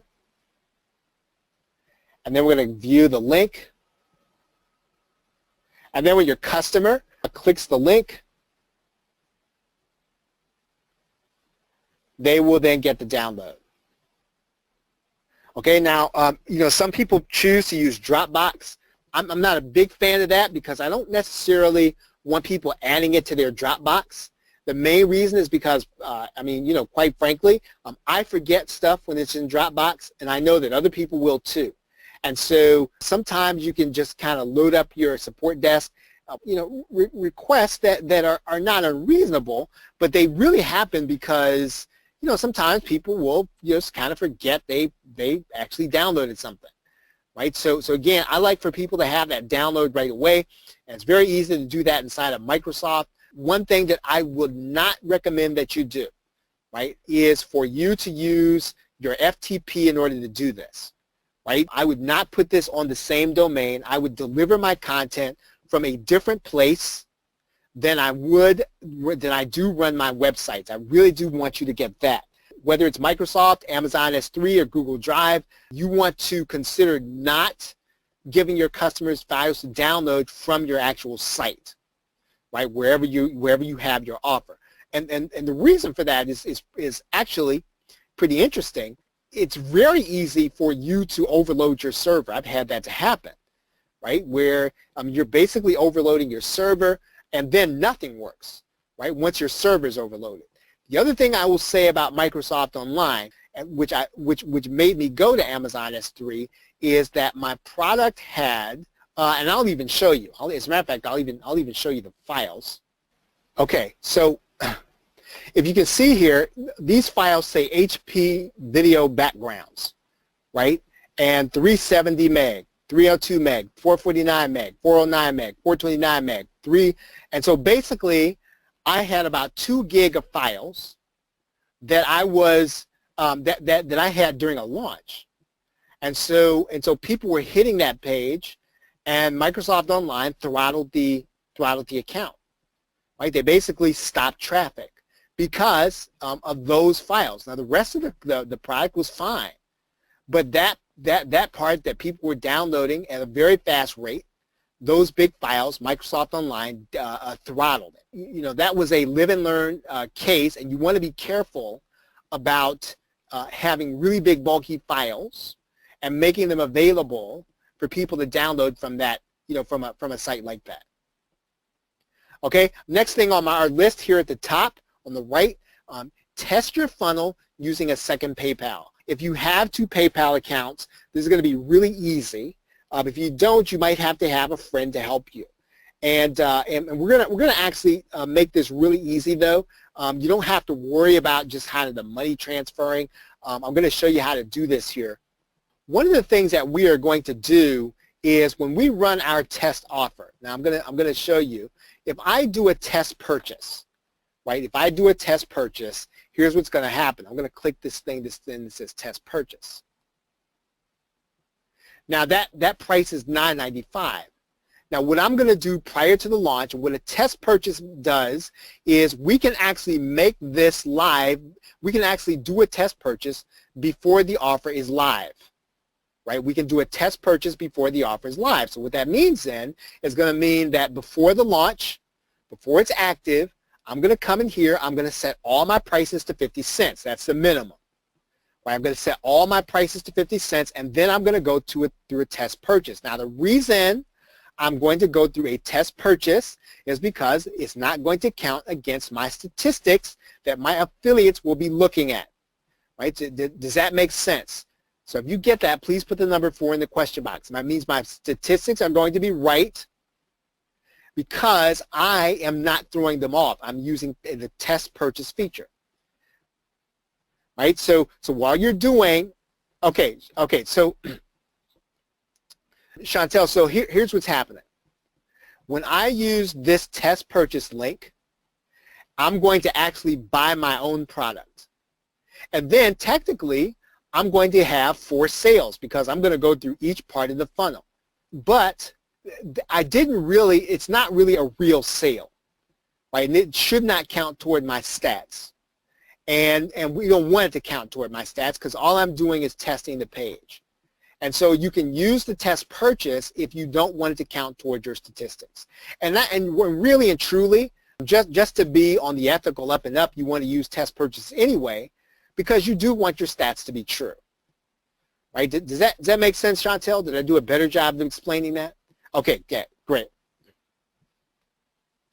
All right, now when your product is not active, you are going to have to be the one to set your product to go live. It does not go live automatically, and so inside of Warrior Plus, you have to do 2 processes, right? There are 2 processes, and this is really important. And I think I can show you this. I'm going to go back inside of Warrior Plus. If I can find this process, I will show it to you. Okay, so this is just an offer. I am going to add a product to it just so we will have something here. Okay, does everybody see where it says that this offer is not yet active? Okay. Okay, so right here inside of the offer screen, you see this.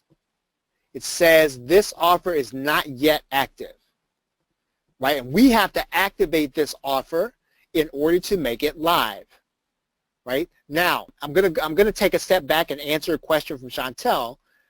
When you test, is your product live? The answer to that is no. We can actually go through the test purchase, right? Right here, even when the product is inactive, and that's really when you want to go through the process, right? You want to test your funnel before the offer. You want to test to make sure when you click the no thanks link that it goes to the right places. You need to do that before your launch, before you make it active, right? And what I will tell you is that don't wait till the night of the day of your launch to do this.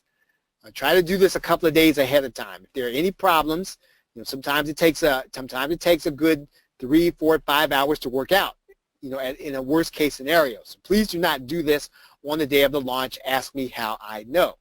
So, okay, so now when you activate this offer, right, when you activate this offer, it's only going to be private, right? So I'm going to click activate. I don't really want to click activate now.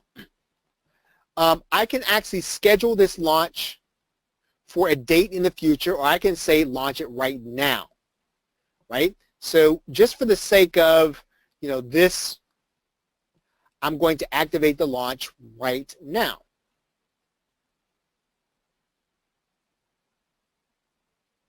Now my launch is activated, but my launch is still private, right? My launch is still private. So what do I need to do? Well, I need to now go to my offer settings in order to activate and make it public. So again, you just got to know about this two-step process. Now, as soon as you push this public button, it's going to be part of the marketplace then, and then it's going to be public. That means everybody's going to be able to see it inside of the marketplace. Now, we're not going to do that, obviously. And in fact, I'm going to go back and turn the active part off, or we can close it. Right? So as soon as we make it public, it's going to be public. But we've got to go through. Okay, so Chantel asked, when it's private, can someone still buy it? And the answer to that is yes. Great question. Right? Can somebody still buy it when it's private? Yep, they certainly can. Sometimes you might do that. You might not put it in the marketplace. Right? You might choose not to put it there for whatever the reason. Maybe you're just running a special offer just for your affiliates. But yes, that's correct. Okay. Now, when you are at this point, before you make your product live, you want to go to your autoresponder and you want to send emails to your affiliates, right? And we've been through a little bit of this process, but just so that you'll see this again, I think it's important to mention that when we allow affiliates, one thing we're going to do is we're going to connect to our autoresponder, and we're going to connect to a JV list. Now, when you do that, just so that you'll know, your affiliates are automatically going to be placed on your email marketing list for affiliates, right? For affiliates. So you want to send an email when your offer goes live. Right. Okay. So Chantel is asking, so when it's in the marketplace, does it become searchable? The answer to that is yes. Yep, it becomes searchable. Somebody can go to the marketplace and they can find your offer. That's correct. Another good question. Now, we've just talked about naked links during the launch. Now, hopefully, when you set up your product, you set it up so that you are collecting leads, right? So with every sale, right? You should be collecting leads with every sale. Now, let's look at this for a second here again. Let's just take a look here.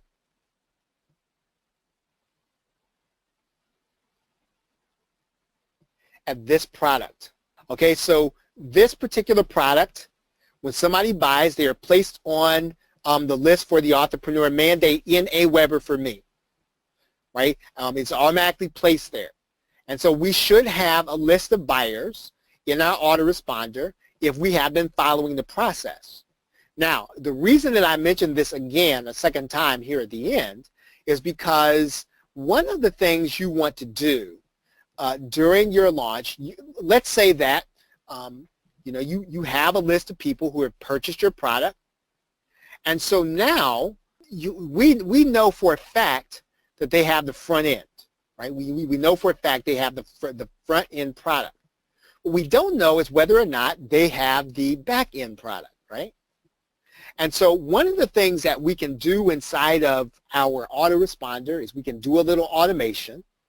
And so we can do the same thing, and we can take them off the front end list when they buy the back end, so that when we send an email, we know, right, that this person has not bought the back end. So we can send them the naked link for the upsell, right? We want to send them the naked link for the upsell, and we want to do that throughout the launch.